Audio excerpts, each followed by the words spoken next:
This week, we welcome Dean Coclin, who is the Director of Business Development at DigiCert.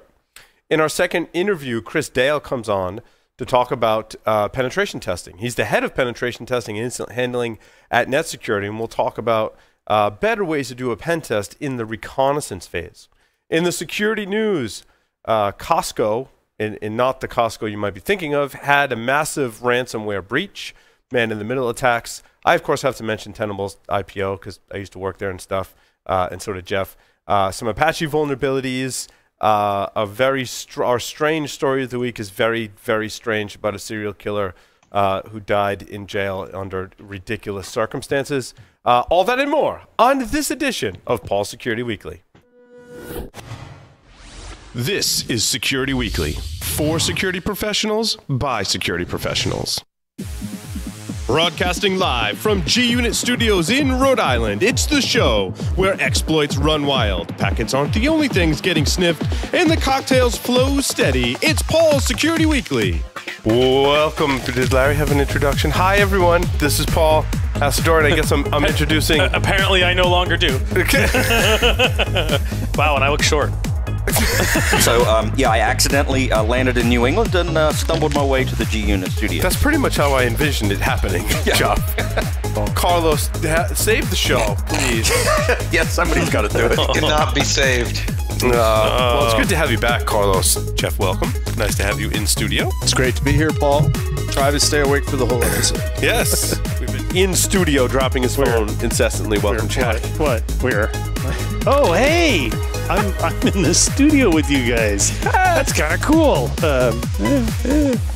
The average time between being hacked and realizing you've been hacked is 1 year. Can you afford to let an intruder roam your network for that long? Can your company weather the fallout when this comes to light? Black Hills Information Security can find the bad guys in your network and train you to do it yourself. Email consulting@blackhillsinfosec.com to find out how a hunt teaming engagement can help you find a persistent threat in your network.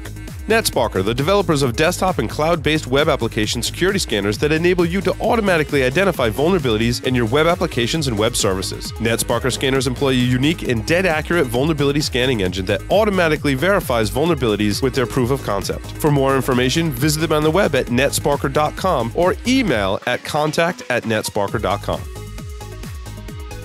Welcome to the show.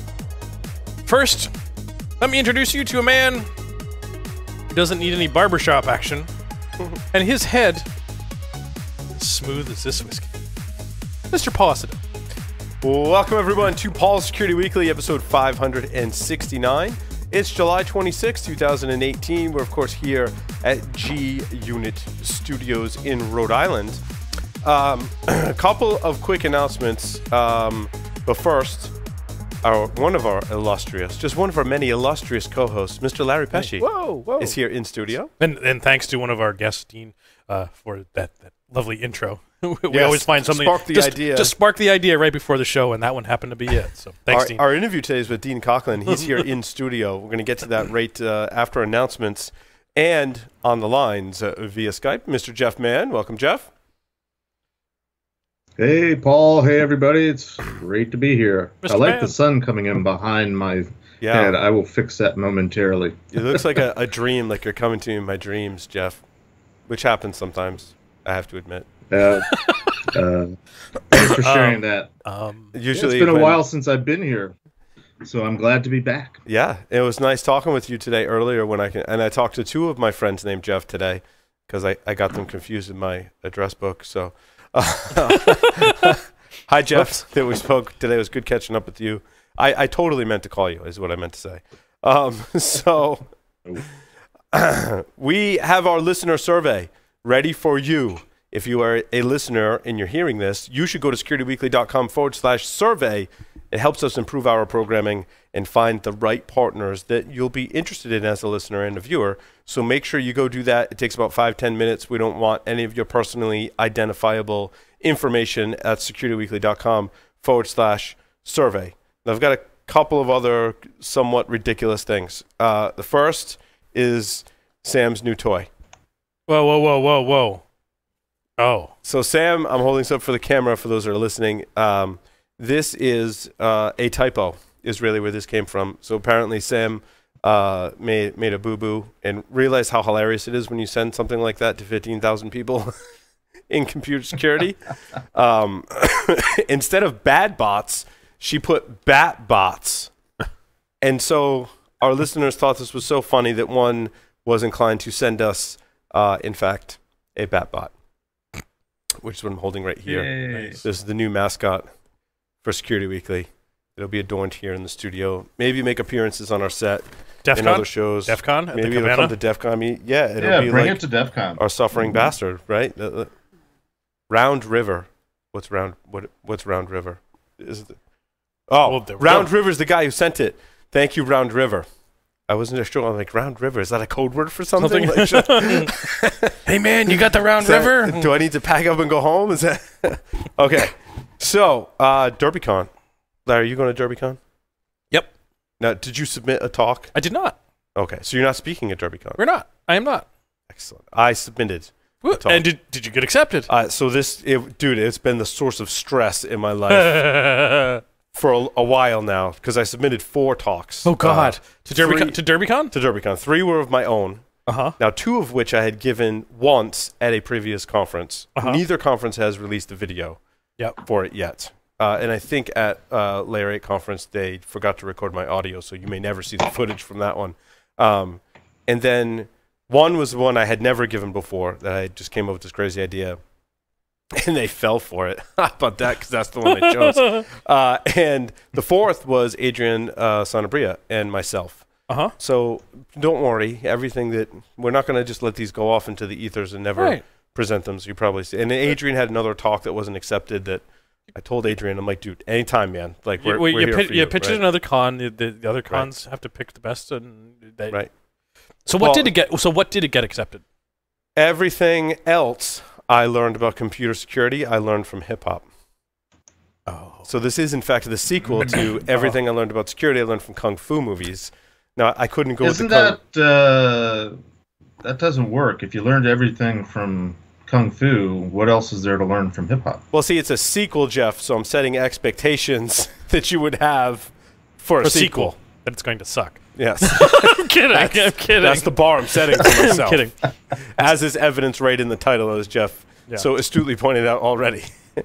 So that's the one I'll be doing. You're going to first start by confessing that there was more to learn from kung fu about cybersecurity. Yes. And launch it into hip hop. Yes. I got you. So should people? Well, I guess we need to hear the talk. I'm kind of curious as to whether we should skip kung fu and go right to hip hop. I would watch kung fu first because this one does kind of build upon the concepts there, but it's a different talk. And when you were going down that route of everything I learned about, I had a great idea, and a couple of us at InGuardians pitched some talks to Wild West Hacking Fest. Yes, we submitted 2 talks, and we got 2 talks accepted. Nice, apparently, because it says we're going. And I don't know if they've released the full schedule or whichever, but I feel confident because John feels confident and crew feels confident. But our director of operations and myself are doing a talk entitled "What to Expect When You're Expecting a Pen Test."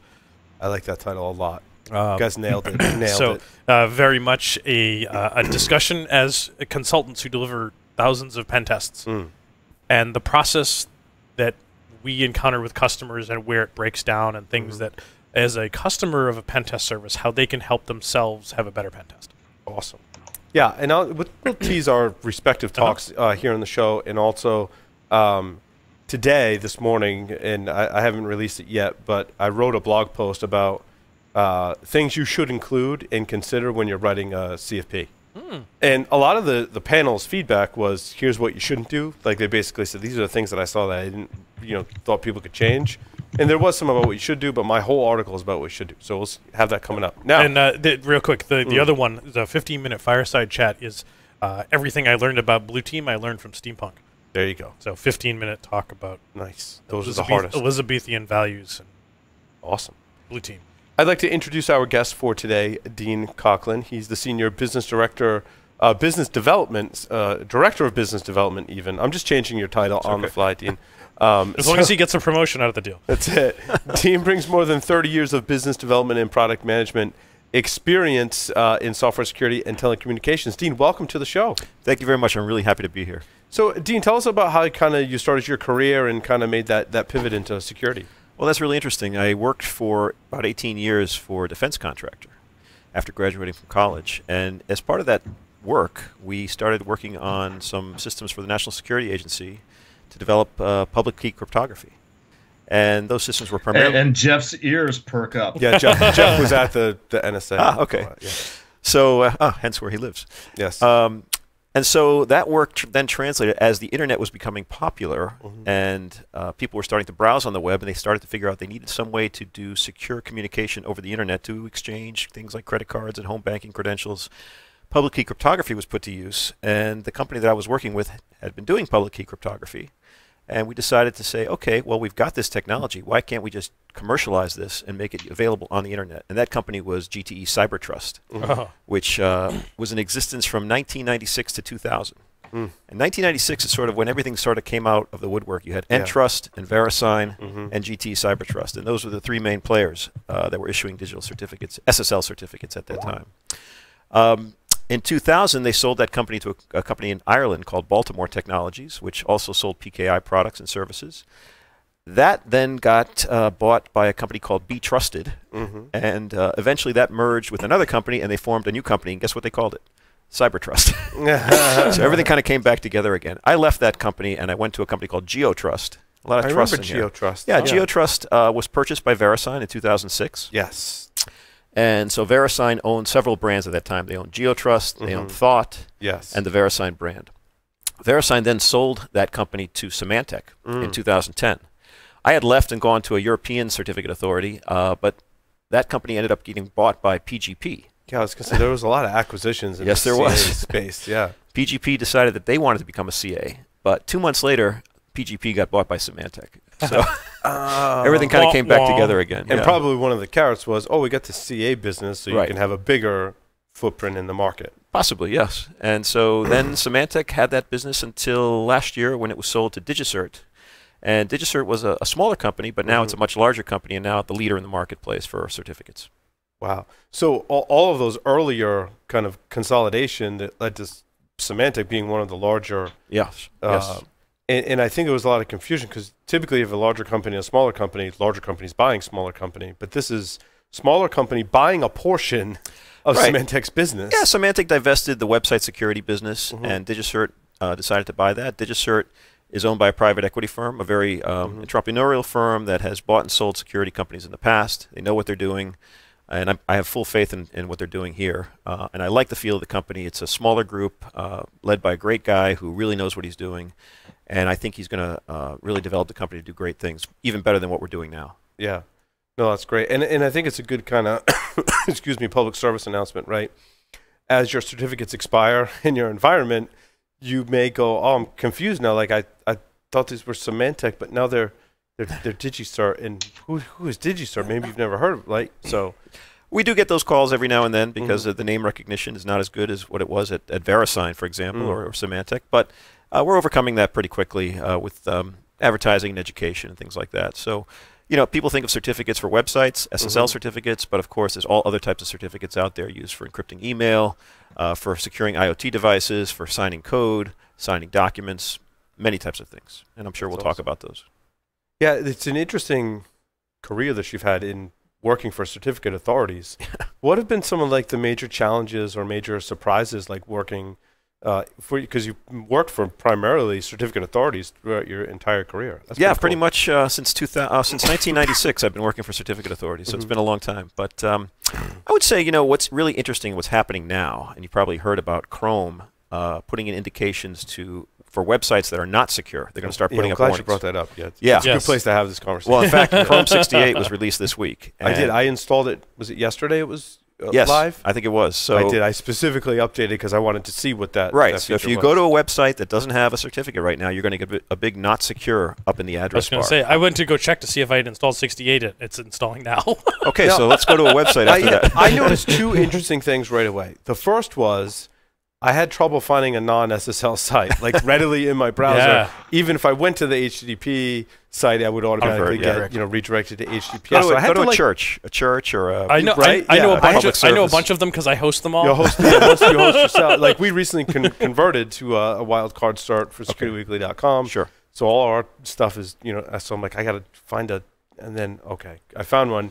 But then when I saw one, that was my second realization. I was like, wow, that could be more easily noticeable. It's kind of gray and blending into the bar. So that's the they didn't first- notice it as much. Right. Maybe that was on purpose. No, well, that's how it's going to be a gradual change. So this Chrome version is going to have the not secure word up there with the information symbol.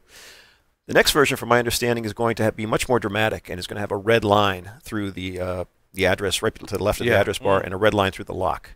So they're trying to get people used to it and trying to get sites to convert to HTTPS, but they're doing it, of course, in a gradual way so that everybody doesn't say, oh, my God, what is this site? I don't know what this is. Why does it have a red X? You must love Google at this point, right? I mean, Well, it's a love-hate relationship. People are going to go buy certs now, right? It's absolutely a way, we're for 100% encryption of the web, and it's helping move people in that direction.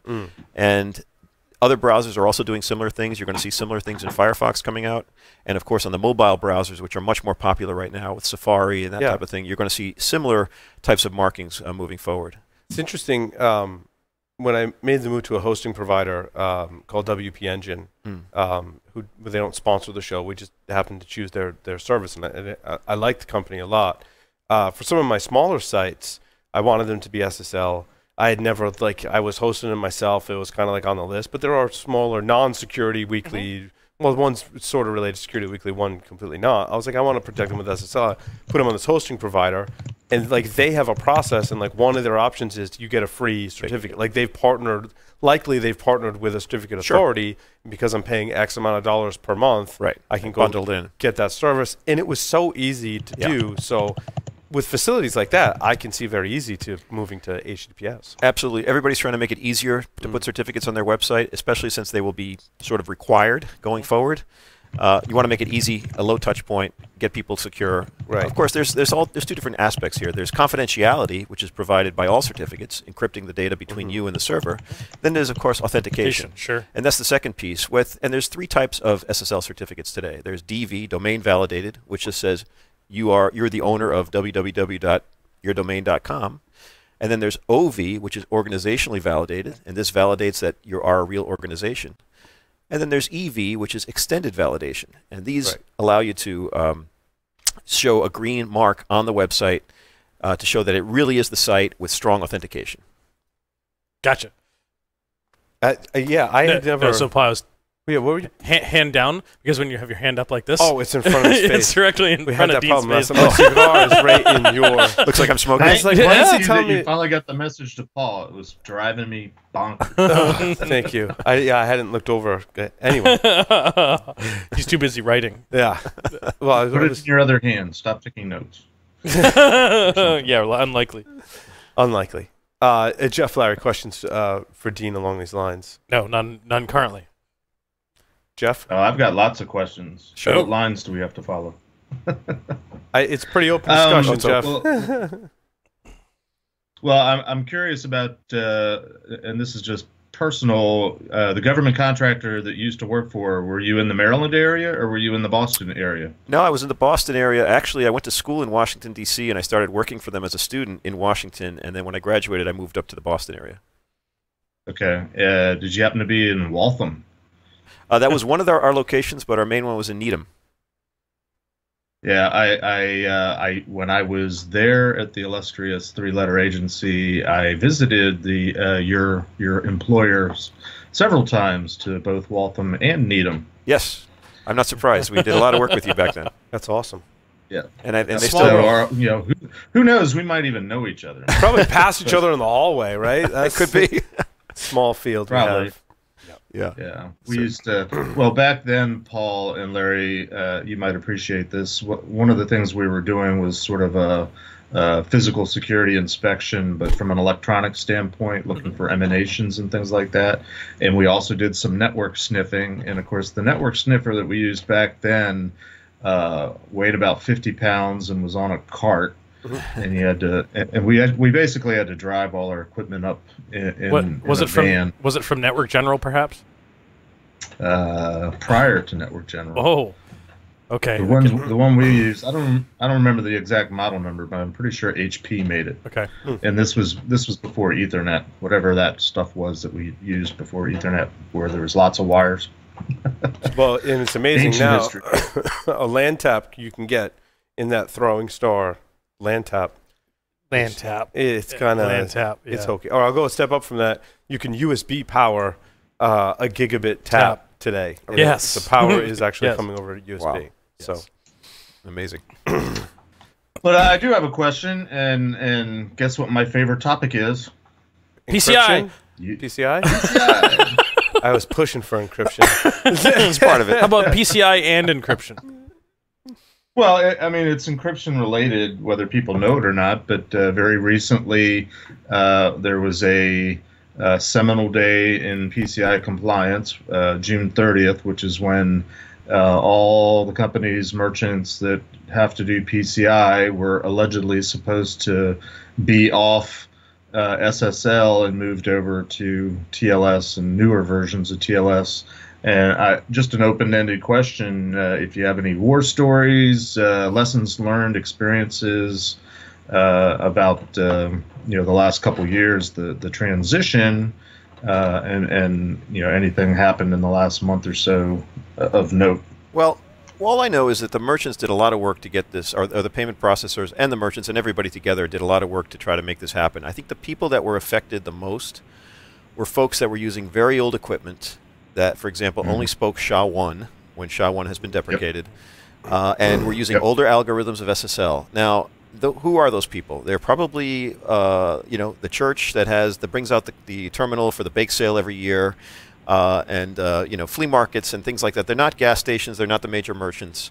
So those types of merchants might have been affected. And what did they have to do? They had to buy new equipment, and maybe that new equipment was subsidized by the payment processor to help move things along. So I think overall they had a lot of time to plan, and I didn't hear any really horror stories from my side, although I'm not really in the middle of that right now. But nothing really has come up that I know. Do you know any differently?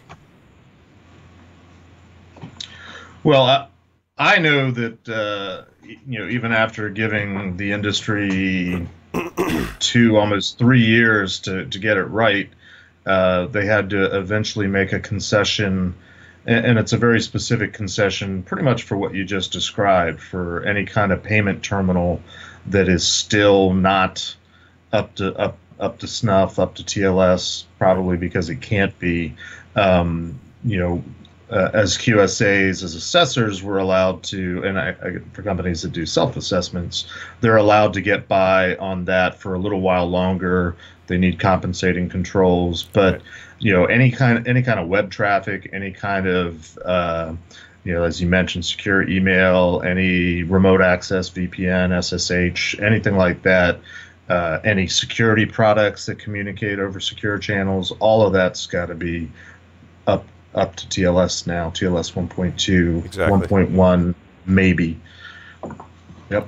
Yeah, and I think we primarily think of certificates as for the web, right? Like when we think certificates, we think of securing a website using, for HTTPS. Right. But there's a lot of other use cases for certificates, and ones where people may have to go purchase a certificate, correct? What are some of those other more popular and maybe not so popular use cases? I think the reason we think about the web as being so popular is because there's over 26 million website certificates out there now, and that number is growing dramatically.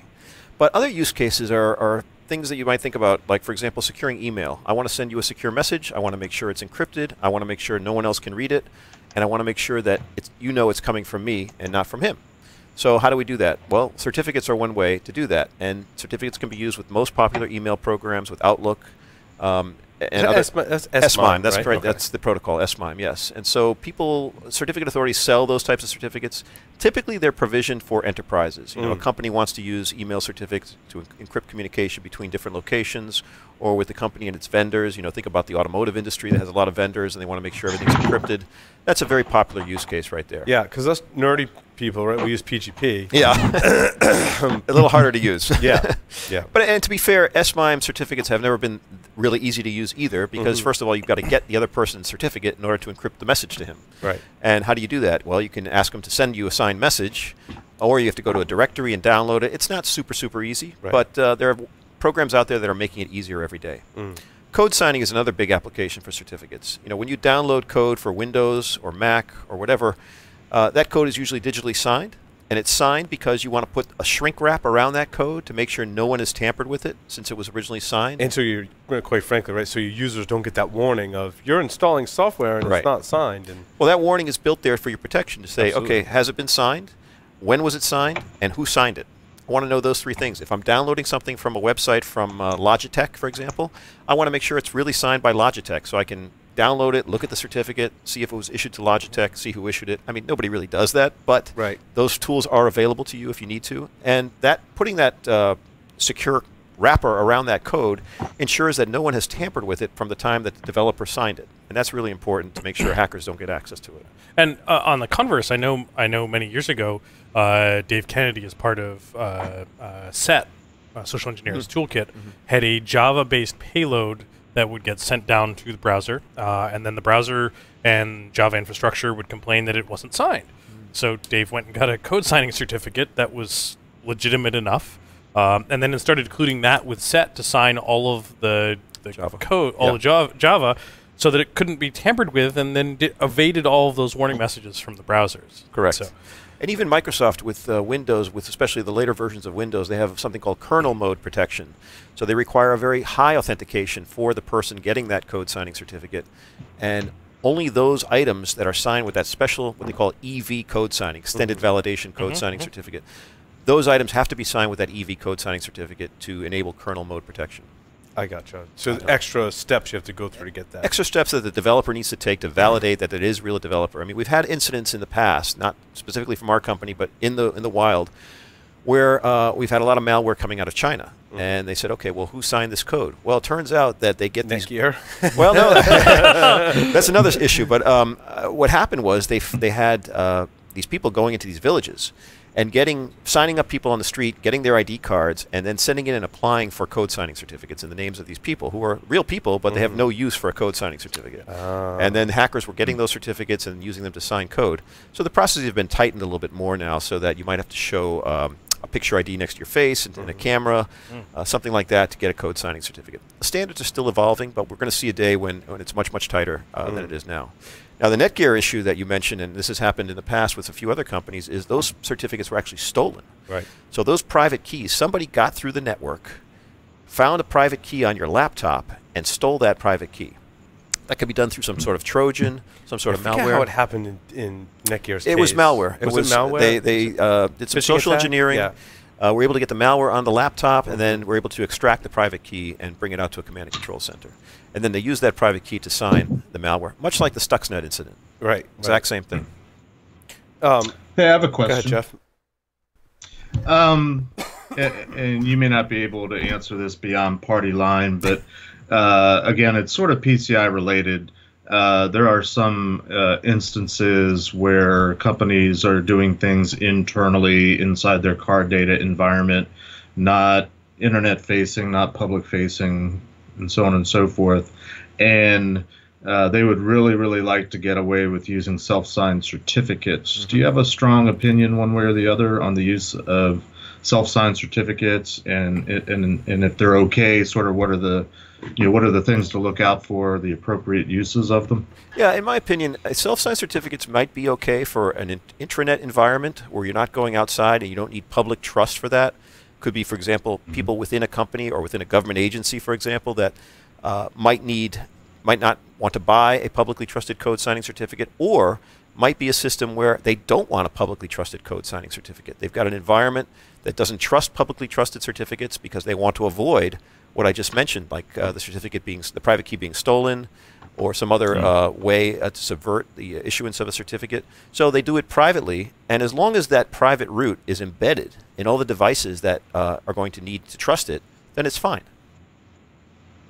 And all those devices would need to not be internet reachable? Well, I guess they could be internet reachable, but as long as they trust the root that signs that private code signing infrastructure, that's the key thing. Like if you sign that with a private key that is not globally trusted, and you send it to me and I'm not in your network, when I try to download and open that package, it's going to say not trusted. So, but Right. if you're in that network, in that corporation, in that government agency, it should be trusted as long as you populated that route to all those applications. Cool. Thank you. You, Dean, I wanted to get your feedback on the interview you did with Galen Hunt from Microsoft, because you and I were talking earlier about IoT security and how certificates play a role. Yeah. And that just instantly conjured up Galen's interview, which I think is a very exciting piece of research and product from Microsoft to help secure IoT devices. So first, what's your take on that? Well, it was very interesting to me because I had never heard of this product, and as you said earlier, it was brand new. So Azure Sphere, I guess it is, and it looks like a whole management platform for the IoT industry. So it takes care of things like certificate provisioning, getting certificates out to devices as one particular security aspect, but it also takes care of other security aspects. I think the term was MCU.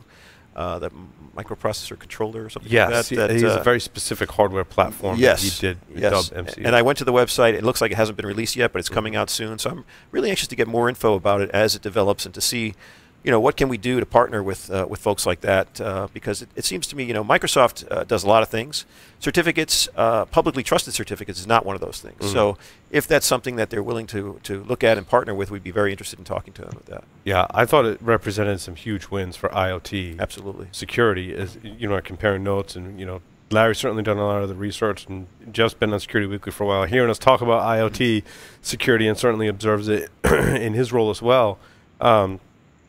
One of the major problems, and I can go back to like an Ed Scotus interview that we did years ago, and it's like, one of the things we need to standardize on is how manufacturers, or the not even the manufacturer, but whoever's providing the service that incorporates IoT devices, how do they securely manage those devices? Right. Turns out certificates are the answer. Well, certificates provide several aspects of cybersecurity. Obviously, they do confidentiality to ensure that communications between the IoT device and the mothership, if you will, is encrypted so that no one else can read it.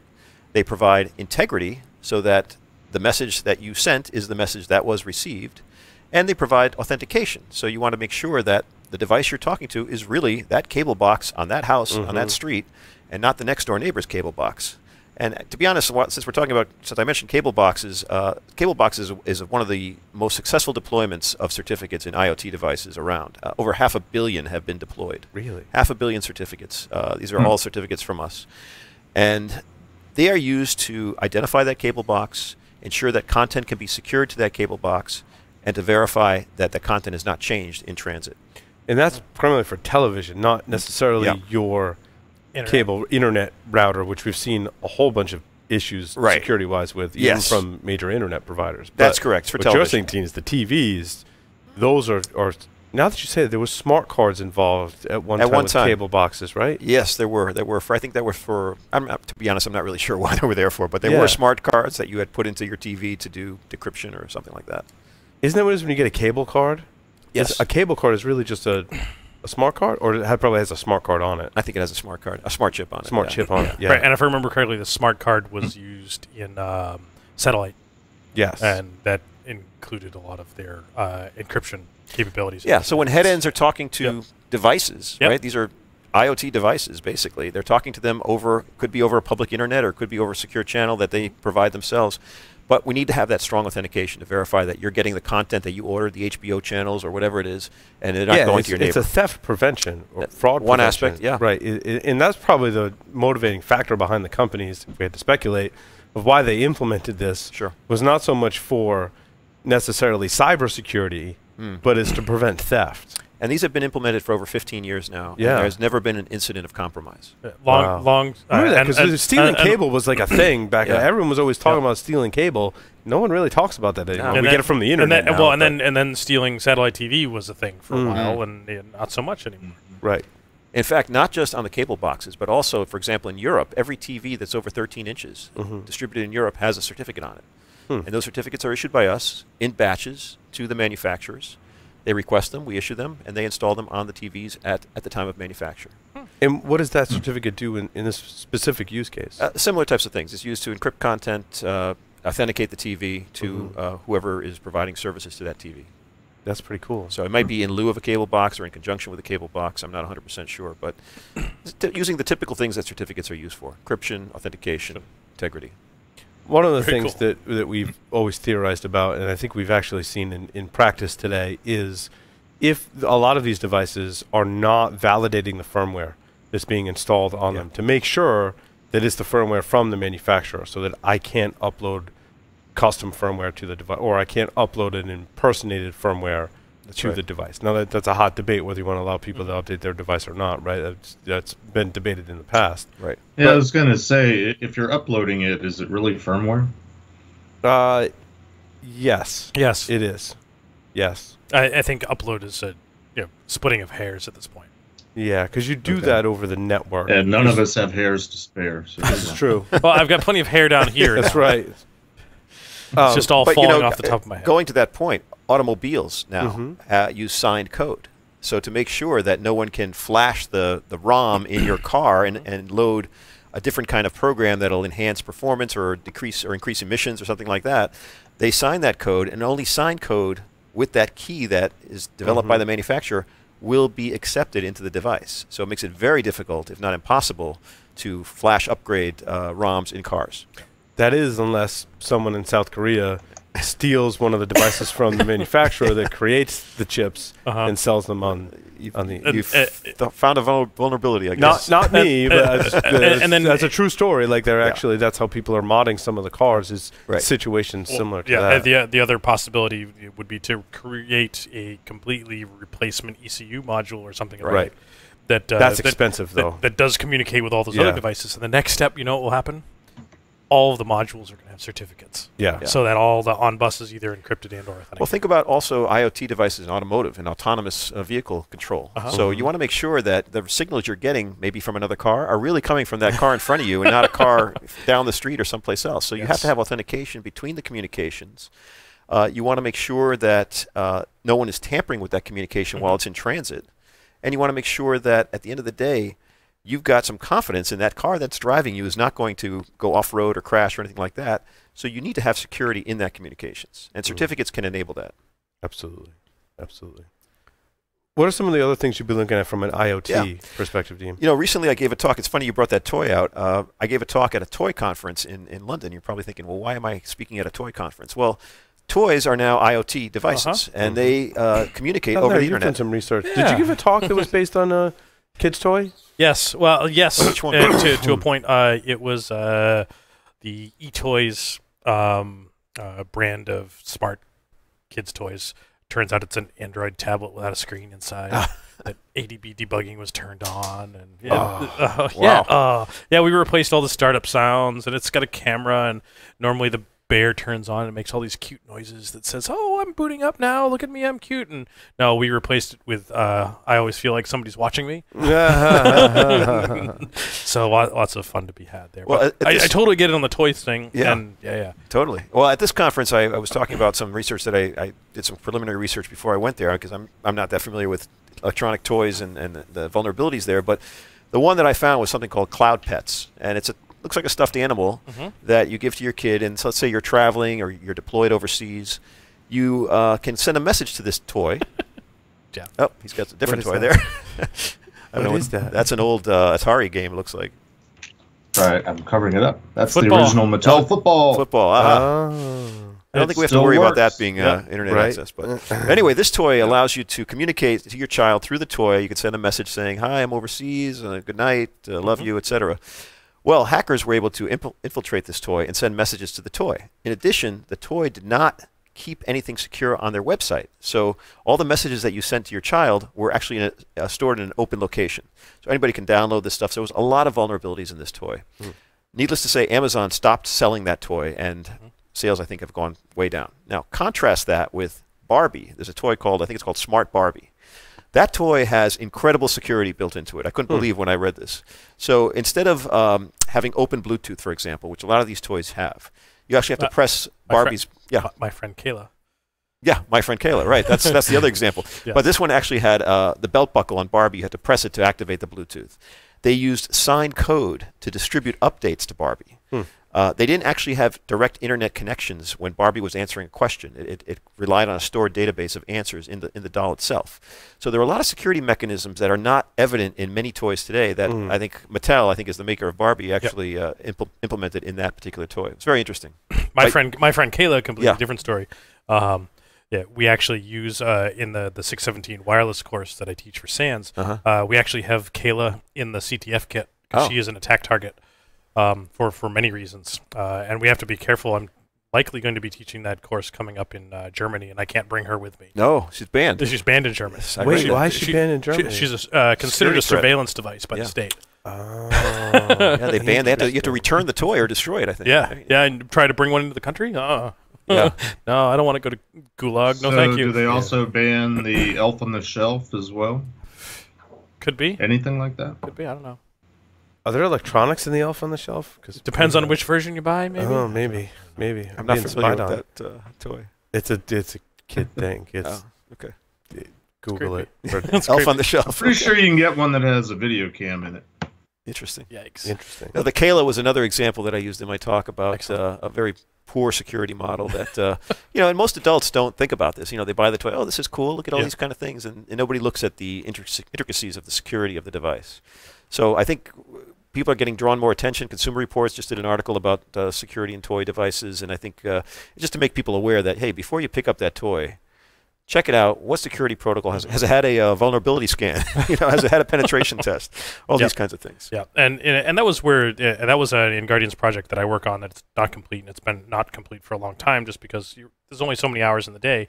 But we put together the outline for a methodology for testing IoT devices. Oh, okay. And IoT is just not the device. It's an ecosystem. Right. It's all of the components. It's the device. It's the firmware. It's the software that runs on top of that firmware. It's the network connection that it rides on. It's the backend services that it connects to, the databases that the data is stored in, the mobile app, the third-party processors that deal with any of the payment information, where that data gets shared, so forth and so on. So. Have you seen the NIST IoT cybersecurity framework that they came out with this year? Yes. Because that has a lot of it's a very broad guide, and it mentions everything that you talked about and plus more. That's a really great framework for people to look at when they're designing these devices. Yep. And that's what I liked about Microsoft's Azure Sphere. It was a more encompassing framework that I'd never seen before. Absolutely. And that was part of my talk and the wanting to develop that framework and continue to develop it further was that NIST was very broad and didn't give you a lot of technical discussion, and I wanted to take that to the next level. Next level, yeah. So. I think they did that intentionally, just to keep it as an open framework for because it can apply to so many different kinds of devices out there. So absolutely. Also, the other thing I did this year was I gave a talk at a hospitality conference, which was another interesting topic that I was not exposed to in the past. Hotels nowadays and properties have a lot of IoT devices. So we covered a hotel that was implementing the Amazon Echo devices in every room. Yeah. Okay, so that's one example. But then you've got smart thermostats, irrigation systems, alarm systems, door locks, of course. Blinds that open up when you enter the room. There's all sorts of smart devices in there. MGM City Center in Las Vegas. That was the one I thought about. Yes. World's largest Zigbee installation.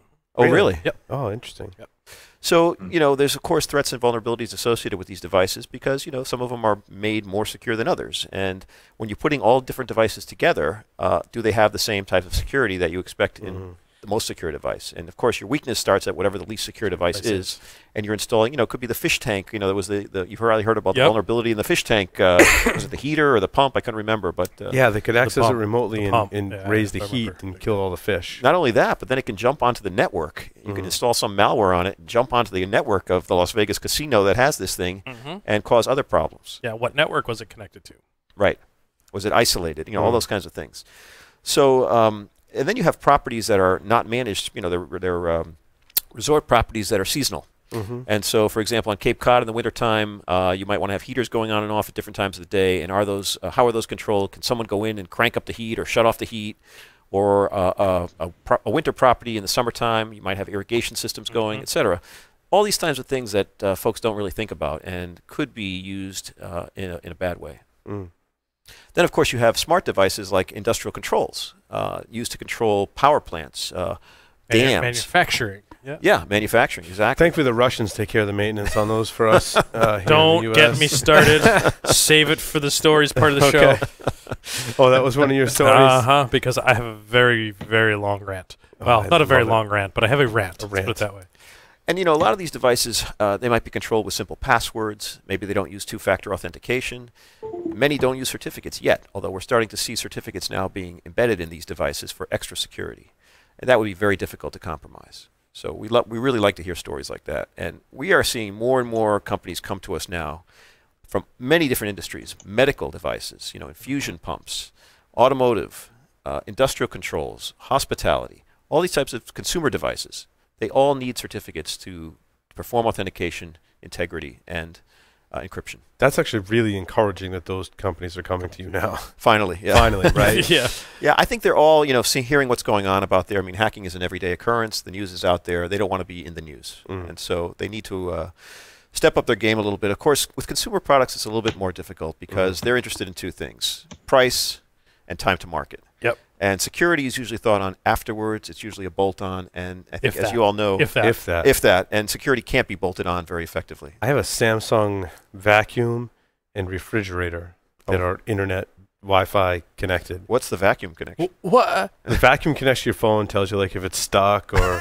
Oh, if it's like full. it's not like It's one of those, it's a robotic vacuum. It's Okay, like a Roomba. It's okay. their version of like Roomba. Right. Got Yeah, it. So iRobot, okay, that yeah. makes a little bit more sense. Yeah. Yeah. But I you couldn't understand. You can schedule cleanings and Exactly. you can go clean now. No. You could do all that if their software actually functioned, right? Because there's software on the device, software in their cloud, and then you manage it through an app, and none of it works. So even the link to the TV, like Time to market.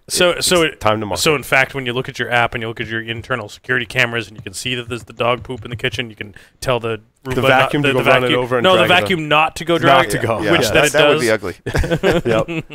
But the refrigerator has a couple of features that don't work. Like on my phone, I'm supposed to be able to access the fridge remotely, access its internal camera, so when I'm at the store, I can see what's in there. Like I've never gotten that to work. You Maybe need there's an beer. app update now that Don't fixed worry. it. There's a jug of milk in front of it, and you can't see anything. Anything, right? But then my since I have a Samsung TV, it's supposed to stream what's on your TV over to your refrigerator.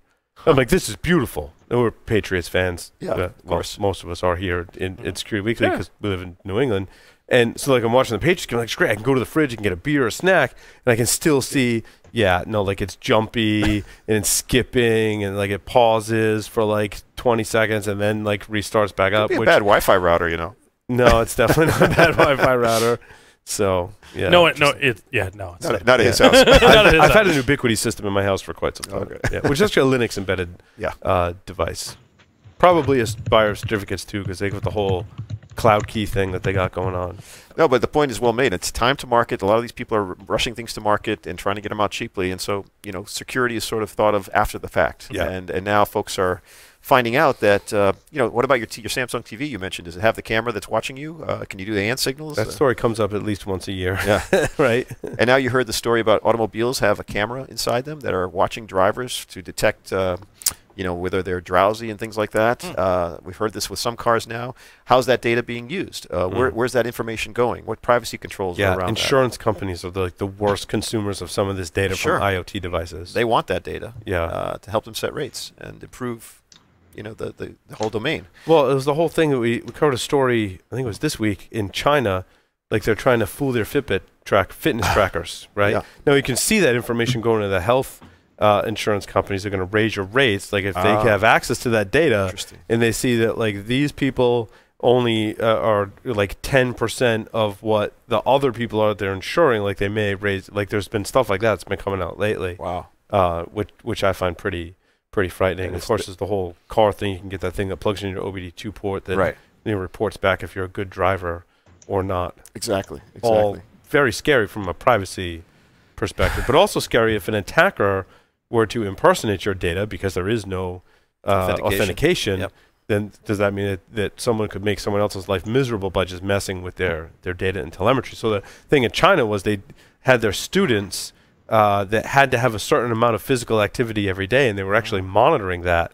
And the Chinese students created all these crazy contraptions, and like it became a business. Like you could like just drop your phone off at them for a little while. They'd put it in this control. It was like one of those things you put on your desk, you know, with the ball, silver balls on the string, and you lift up one, and Newton's then they Cradle. Newton's Cradle. Is that what it's called? Newton's Cradle. So they had like one of those that looked like a phone was on one of those simulating. It looked like you were moving. movement. Yeah. Fascinating. So, But I was you're going right. to say, just put it in a paint shaker. yeah. Right? It makes you secure it in there so it doesn't rattle around. They may not be ubiquitous in China. Who knows? Right. Yeah. So, But yeah, I think all these issues that you mentioned are real issues to any type of manufacturer of these products. And of course, as we have more devices connected on the internet, billions of devices being connected on the internet, how are those devices going to be secured? Certificates is certainly one way you can do that, and it seems to be the way that most folks are going because certificates can be provisioned fairly easily, they're fairly low cost, and it doesn't add a lot of expense to your total picture of what you're trying to do here. And at the same time, it tries to keep you out of the news, and that's the most important thing. Dean, do you write a regular blog, did you say earlier? Or Yeah, occasionally we have a DigiCert blog that I write, yes. Okay. Is that where you want our listeners to go check out? Like if they want more about DigiCert, is that a good place to go? Sure. We've got a couple blogs that I've written on the hospitality industry. I did another one recently on, what was the topic I just talked about now? Not the medical devices, no. It was the toys. The toys, yes. So those are up on the DigiCert blog site. So I think it's digicert.com/blogs maybe. Awesome. Well, Dean, thank you so much for appearing on Paul Security Weekly. Oh, it's been spectacular. I'm super glad that I came and had a chance to meet with you guys in person and Yeah, also on I've TV. got one last pop quiz question. Uh-oh, here we go. It's a Oh, yeah, we it's didn't a- do 5 It's a visual. questions. We can't forget that. It's a visual. Missy, oh my gosh. I do know that. I'm trying to remember the acronym now. Don't tell me. Okay. Missy. Is it something information security? Let me know when you give up. Multi-something. Multi... Yep. Multi... I can't remember now. It's got to be 25 years old.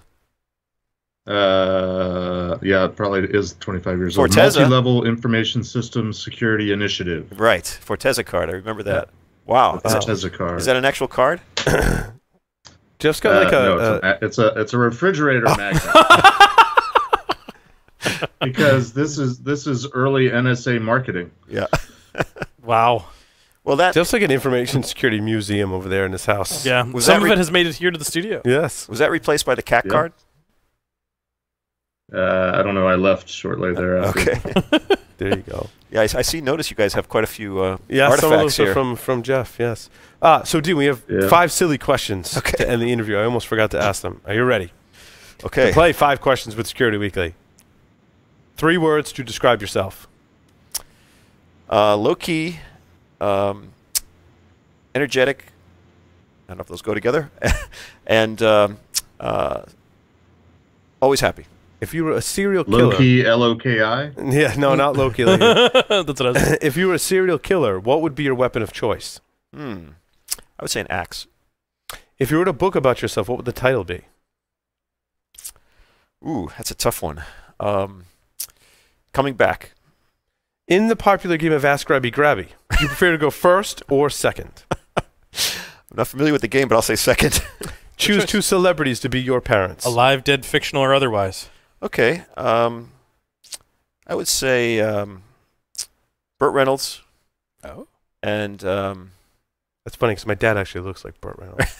The story when he gets off a plane, and I'm giving you time to think, Dean. Yeah. Because the mom is the tough one. I know you need extra time for Yeah. it. He got off the plane in Bermuda, like in college, and people are coming to ask him for his autograph.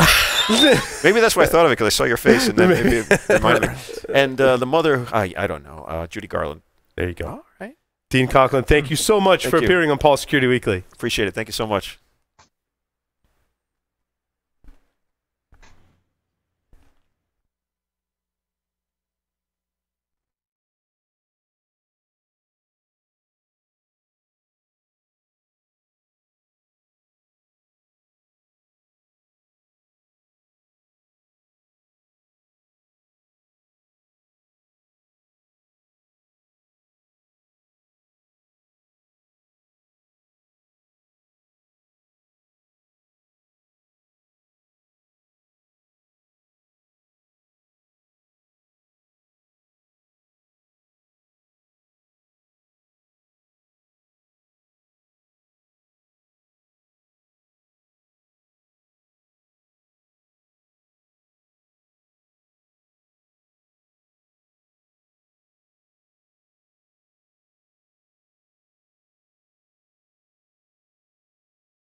Signal Sciences secures the most important web applications, APIs, and microservices of the world's leading companies, protecting over 7,500 applications and 150 billion production requests per week. Signal Sciences Next-Gen WAF and RASP help companies increase security and maintain site reliability without sacrificing velocity, all at the lowest total cost of ownership. Signal Sciences' patented technology protects any application against any attack, with integrations into any DevOps toolchain. Signal Sciences. Demand more from your WAF. Learn more at signalsciences.com/PSW.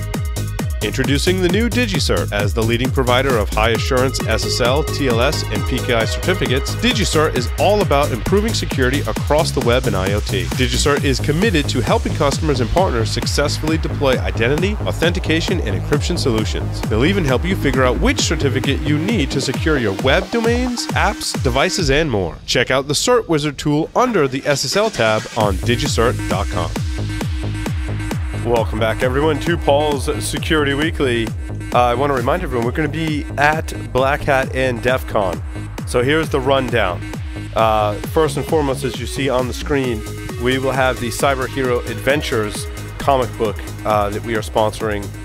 Gary Berman is the author of that. He's been on 2 of our shows on the network, so make sure you check out the interviews on Paul's Security Weekly and Business Security Weekly with Gary. Do we get to make cameos? I don't know. I haven't asked yet. I don't know if he's going to include us or not. Because that would be epic. I was trying not to ask, but maybe like drop subtle hints. Yeah. Like, hey, is one of your characters named Paul? One of your characters do a podcast? Anyway, so that will be there. It will also be distributed at Logarithm's booth in the vendor area at Black Hat. Logarithm actually has an advertisement in it and is sponsoring that and be giving away there. Or you can come to the pool area at Mandalay Bay. We'll have that, and we'll have Gary there, tied up to a chair. I make it sound like we'll have Gary there, trapped in a cage or something. I don't know. No, he'll be there. Dunk tank. The dunk tank. He'll be there in some capacity for certain times. Then in the booth at Black Hat, we're doing some analyst briefings. Where we are the analysts actually in the briefings, so we can learn about security vendors, select security vendors. So you'll be analysts wearing briefs. Yes. Perfect. And we'll be doing interviews. Some of those will be paid, sponsored interviews that we're doing with select companies. And then we have an ongoing free interview series that is trivia. Doug White and I are developing all brand new trivia questions. Ooh. No more hacker movie trivia. No more history of malware trivia. No more famous hackers trivia. We're not asking those questions ever again. We have all new trivia questions. It's looking like Star Wars, Star Trek, technology, and security. How about other sci-fi movies as well? That's what talk to Doug. Doug was like, I got this. He's like, these are the cat. I'm like, what? He's like, these are the cat. I'm like, okay, dude, like I got it. He's like, now just help me write the questions. Yes, sir. So Doug will primarily be doing those, and it's gonna be awesome. There's like 5 easy questions, 5 hard questions. We have hints, funny hints for every question. It's gonna be great. Okay, then. At Caesars, we'll be in the pool area again. We are going to be recording shows there, probably doing some more trivia. And we'll be in the vendor area at DEF CON selling shot glasses, computer glasses, and T-shirts. I think that's it. Do you have new designs for the T-shirt? I believe the design that we have this year is one design, barring whatever else we might have left over from previous things that we're going to do. We have tote bags, which I think will be free. I don't know. We have tote bags. If you want to give me money for them, that's fine. Or other than that, they're free. Yeah, donation. We have sunscreen, branded sunscreen, suntan lotion, if you will. And then the T-shirts, Larry, are male and female. Hack naked shirts with the definition on the back. Okay. So both the male and the female are on the front. That's the design. It's important to have the definition. Yes, the definition is very important. I brought that back. I somehow got left off some T-shirt orders. We brought it back. Good. Anyway, I'm now here with Chris Dale, along with Larry and Jeff, to talk about pen testing and intelligence gathering. Chris, welcome. Hey, man. Thank you very much. Nice to see you. So, Chris, tell our listeners a little bit about your background. All right, cool. So, yeah, I'm from Norway, and I do penetration testing. I manage a team of about 5 pen testers, and I also manage a team of incident responders. Background is basically system development. That's what got me started, and IT operations, and I pivoted into security management, which slowly killed me inside. Gave that up for a consultancy, and here I am doing a business, having fun. Also a SaaS instructor, so I travel the world, get to meet a lot of cool people, and having good time in security business right now. So, Chris, what are you teaching for SANS nowadays? I'm teaching the hacking techniques, incident response, and exploits class. So 504. Yes. 504, yep. Fun stuff. It's awesome, man. So, Chris, with pen testing, right? You had some issues with the process and the the expected outcomes of the pen test. Tell us about some of those issues and how you have worked to create a great kind of framework, I would call it, for making some pen tests better for customers. Yeah, so I started out always wanting to get into pen testing and so on, but working as a CISO, I had to contract pen testers from external companies, and the thing was that they did not live up to my expectancies ever. I had one pen test from a UK company, and they actually did a really solid job. But as like a manager, I felt that pen testing did not work out as I thought it would be. And then going into consultancy and doing pen testing full time, I realized that there's a bunch of challenges from the pen testing side that I wanted to address and that I want to solve. And basically, that's where I'm coming from today. That's the things I want to try to solve and help people get higher value pen tests. And so we talked about open source intelligence gathering, or really the reconnaissance phase, I should call it, of the pen test. When you looked at that process, what were some of the things that you noticed might be problematic? So the thing is that most companies, they are very biased when it comes to what their assets are, what their attack surface is, and basically how hackers operate today. So companies alone are not good enough to tell pen testers what they expect to be the scope of a pen test. And when the pen testers meet up with the clients, they kind of go into meetings and they try to discuss what the scope should be and so on. And it can be a tiresome process. And for pen testers, it can be quite hard to properly understand what the scope is. And we see scope creeping a whole lot, new assets being suddenly discovered. And at the end of the day, both the client, they're not properly covered in terms of risk. They don't properly know their risk picture, and also for the pen testers, it's kind of awkward not having the full understanding of what the scope should be and how much time you should use. And there's a lot of stress when you want to go down a rabbit hole. For example, you want to discover if there's anything here more to be discovered, and how much time do you have remaining, how much time should you be spending on this particular topic, this particular rabbit hole, and so on. So the reconnaissance is something that we definitely should look at more. I don't just think that it deserves to be fully automated, which some companies are trying to market today. It can be semi-automated, but definitely we need pen testers' eyes on the problems and help customers get some return early on in the pen test engagement before we start actually exploiting things. Now, Chris, this reconnaissance phase, is this something companies can do themselves? Oh, definitely. Companies that actually do their own reconnaissance are among the better companies that we work against. I mean, for me, pen testing has become sort of dull, sort of boring at times, because you keep finding the same stupid mistakes that have been repeated for so many years. If companies knew their own assets in a much better detail, if they actually went about and did their own asset inventory and knew which systems they were governing and so on, it would have made up of a much better world, much better security. Start with the basics. Don't go hardcore into next generation products and so on. Just start with the basics. Just simple, good solid old school IT operations, and we'll go a far way with that. Now, Chris, what are some of the tools and techniques that you recommend that pen testers and companies can do to get an accurate footprint of their exposed assets, if you will? So definitely do some open source intelligence. That's a good start. For companies themselves, they probably have some kind of idea what types of assets they have and are governing today, but they should definitely look at search engines and see if they can find what types of assets we can find using public information, open source intelligence, as mentioned.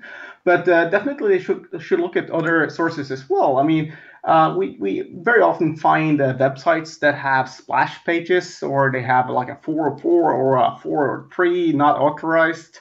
And all of these systems that are online are actually part of the attack surface of the attackers. I always say that bad guys, they break in, at least in bug bounties, it's very much dominant. We break in using the path least traveled.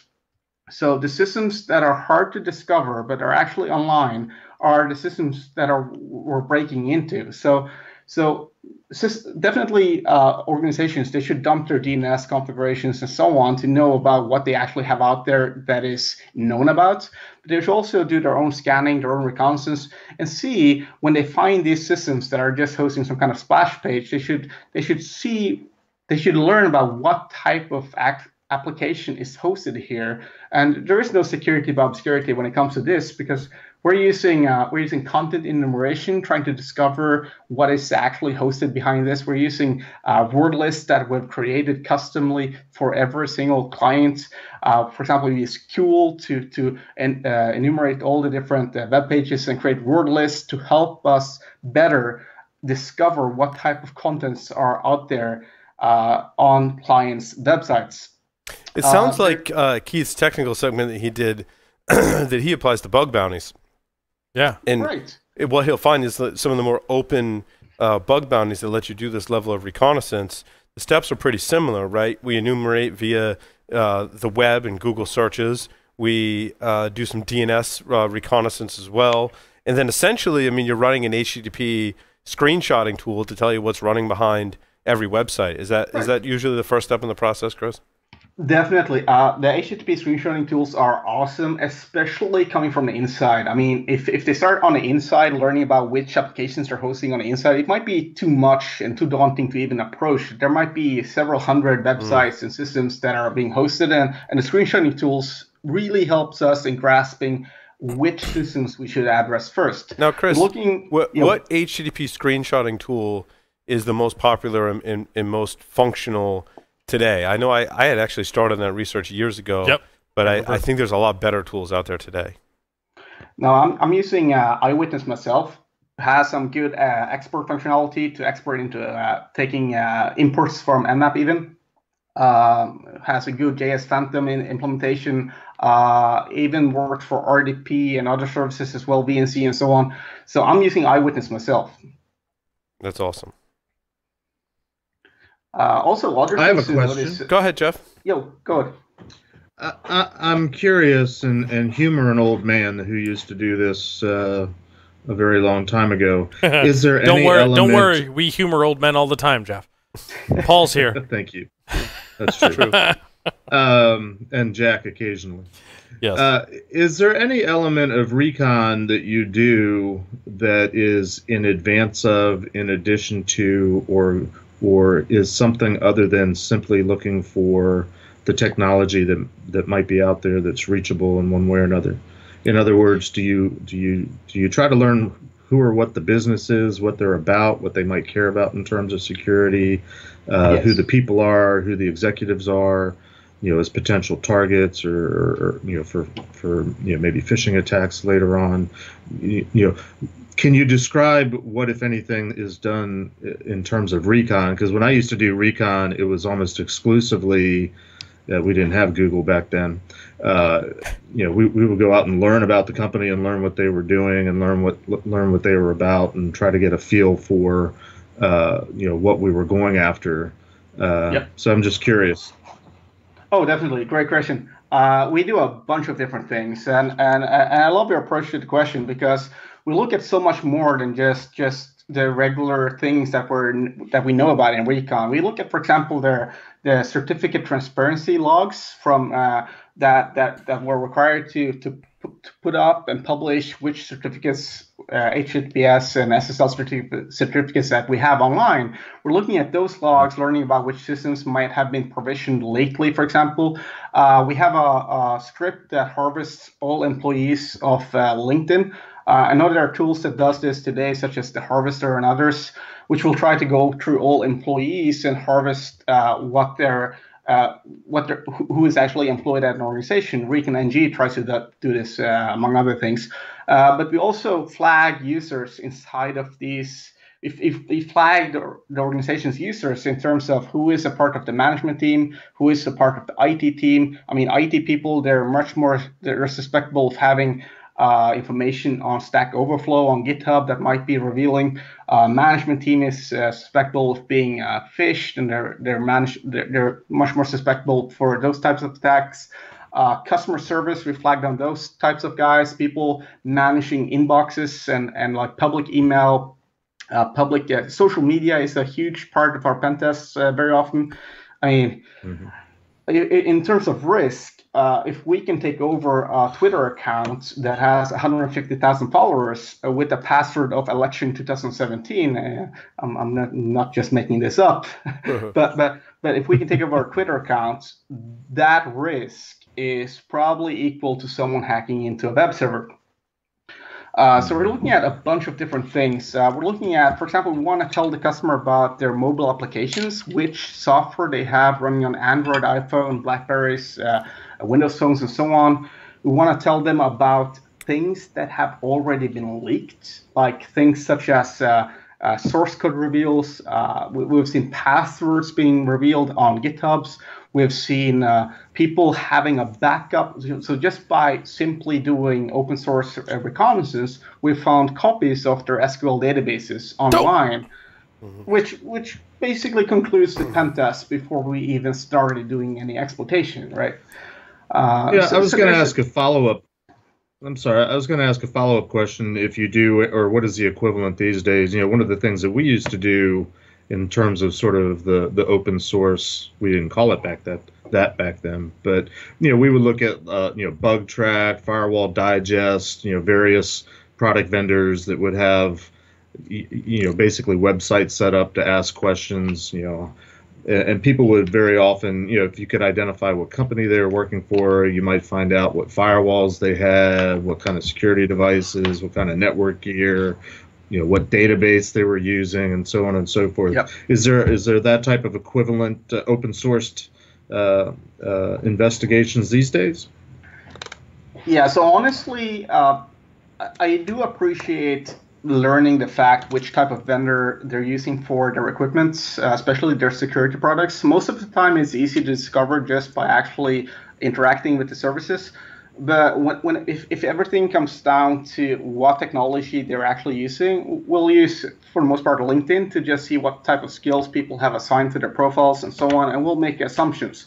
But honestly, though, if we need to learn about our customers' equipment, most of my customers, they are very open to actually having a crystal box type of pen test, where we'll simply ask them, look, we ran into a problem, we're being blocked by some kind of WAF functionality, for example.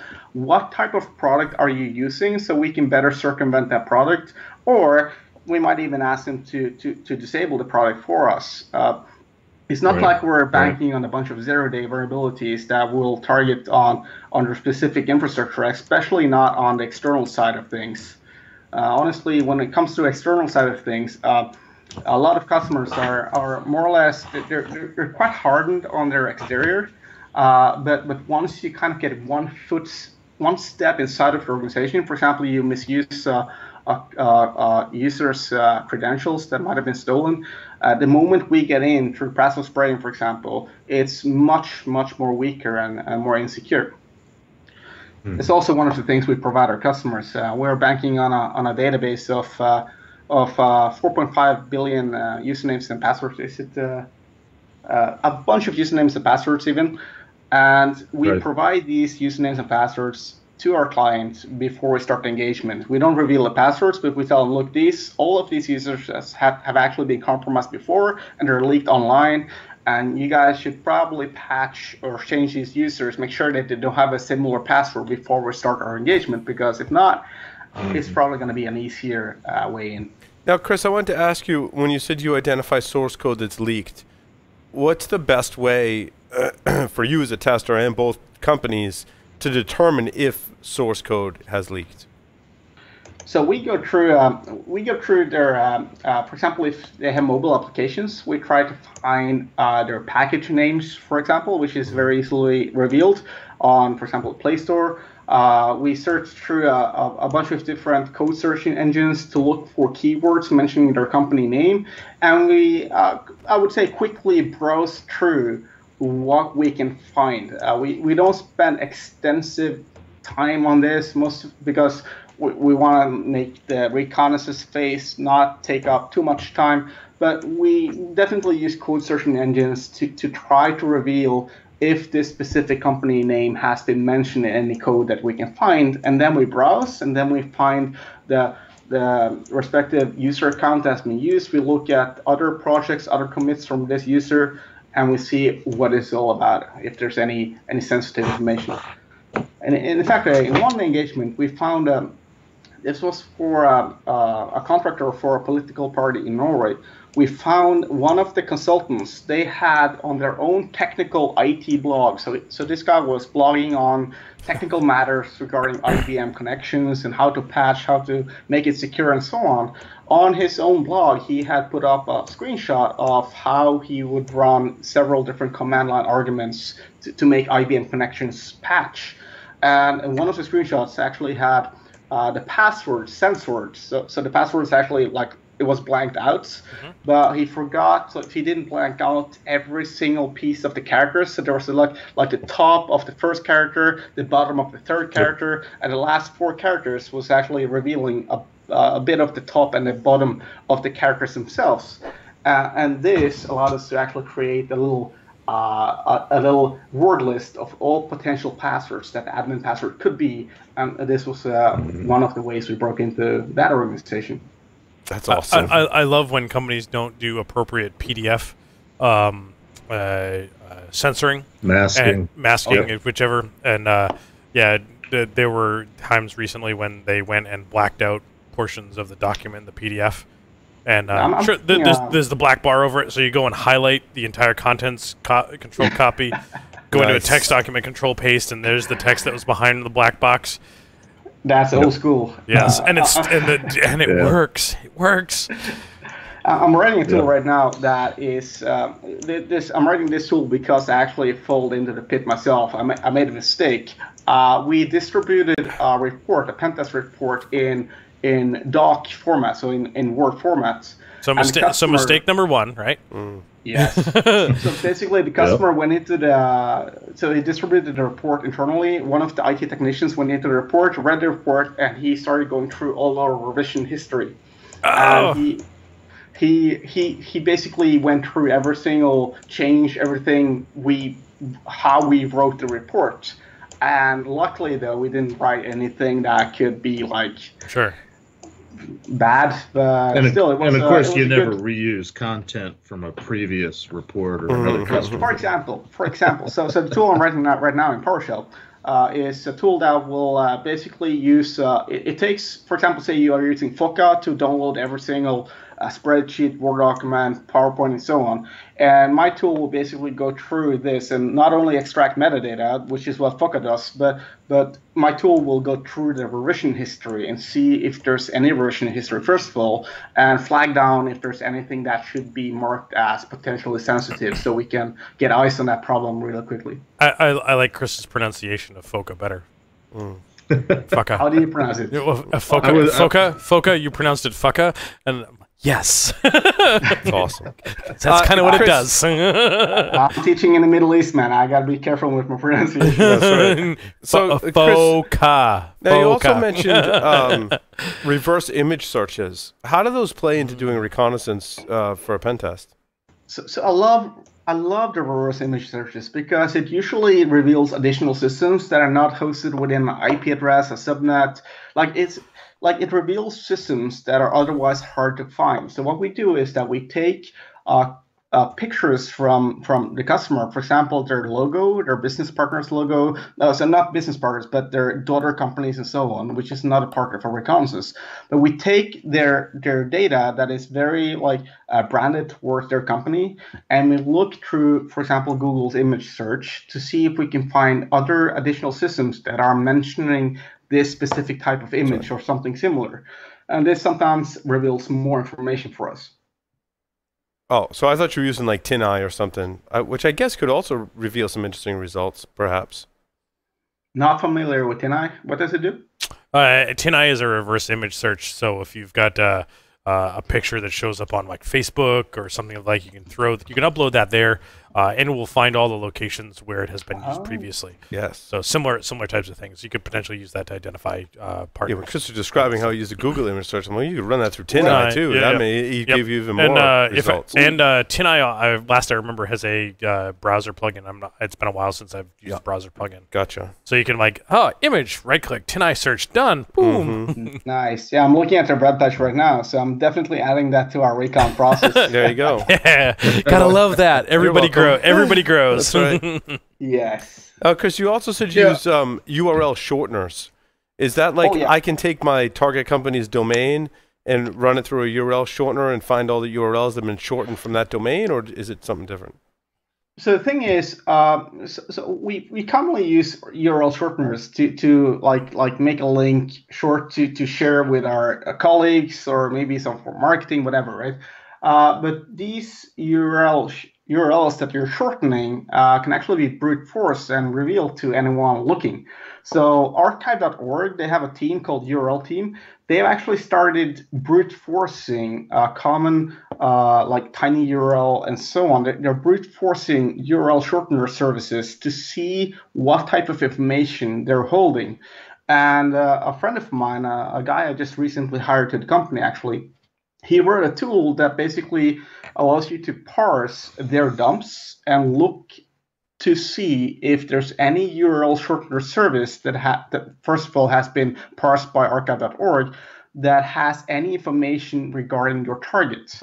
That's pretty awesome. You can go through and look for your company name, for example, or your domains, whatever, and you will likely find that there are some URLs that have been shortened, revealing more functionality within a web application, for example. It might reveal subdomains that you previously haven't found. In some cases, you will see bad guys actually using URL shorteners to share information, and you will find exploits actually live just by going through URL shortener information. So it's been somewhat valuable. It's an added thing we have in our recon process.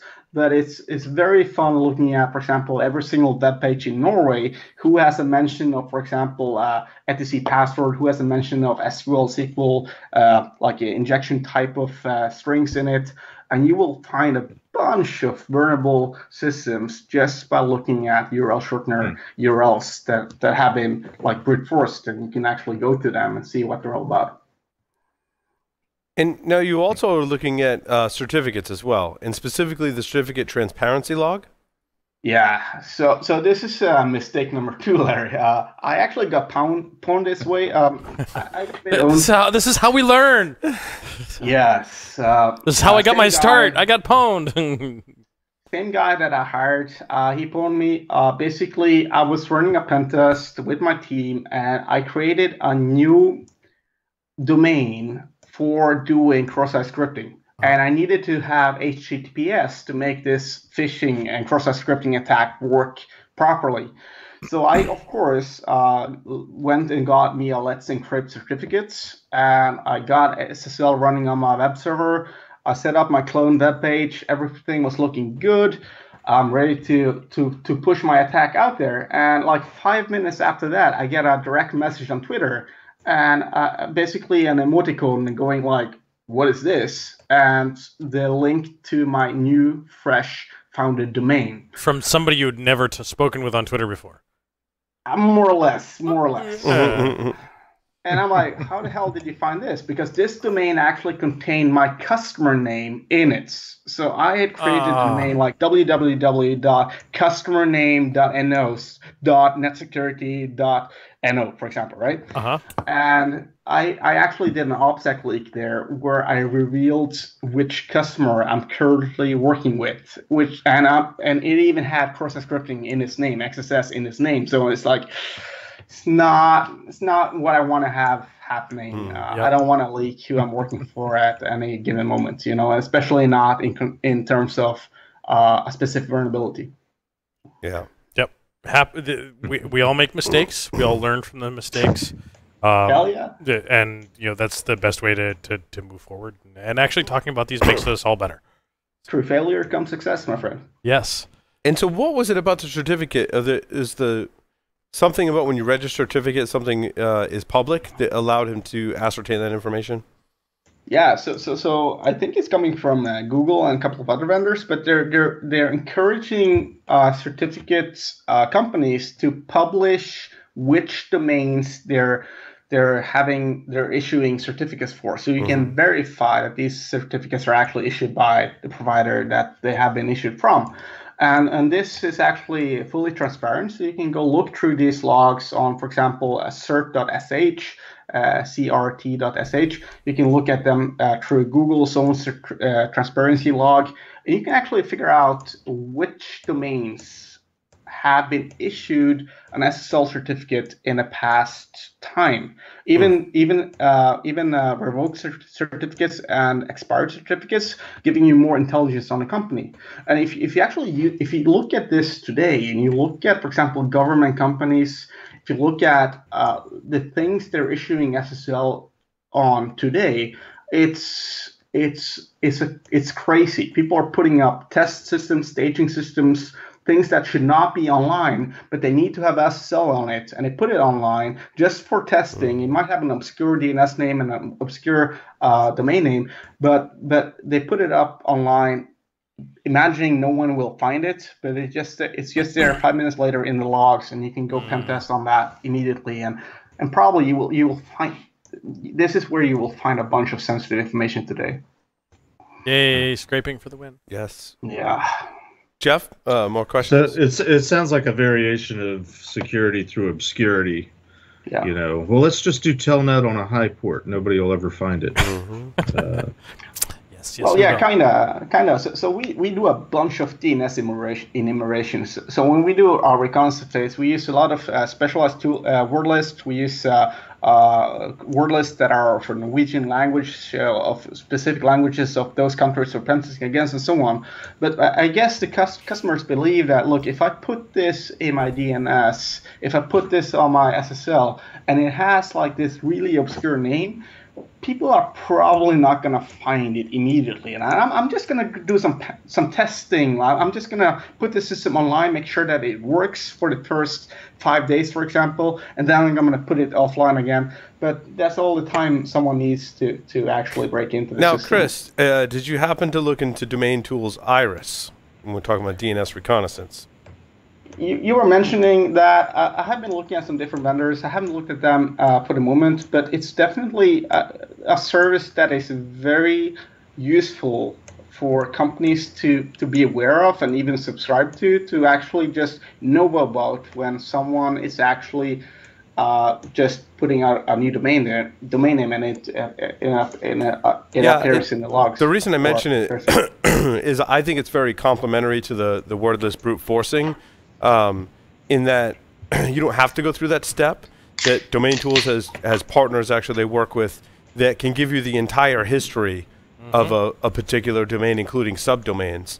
In other words, some sensor somewhere on the internet has observed a client resolving this particular domain name while they've actually logged that, so it can pick up on subdomains within your target company that you may or may not have guessed via a word list, but because a sensor observed that somewhere, it ends up in Domain Tools too. And Domain Tools is a sponsor, but I think this particular aspect of their product is pertinent to this conversation about doing reconnaissance, both as a pen tester and internally, to know that. What I also like about it is you can pivot off of that data.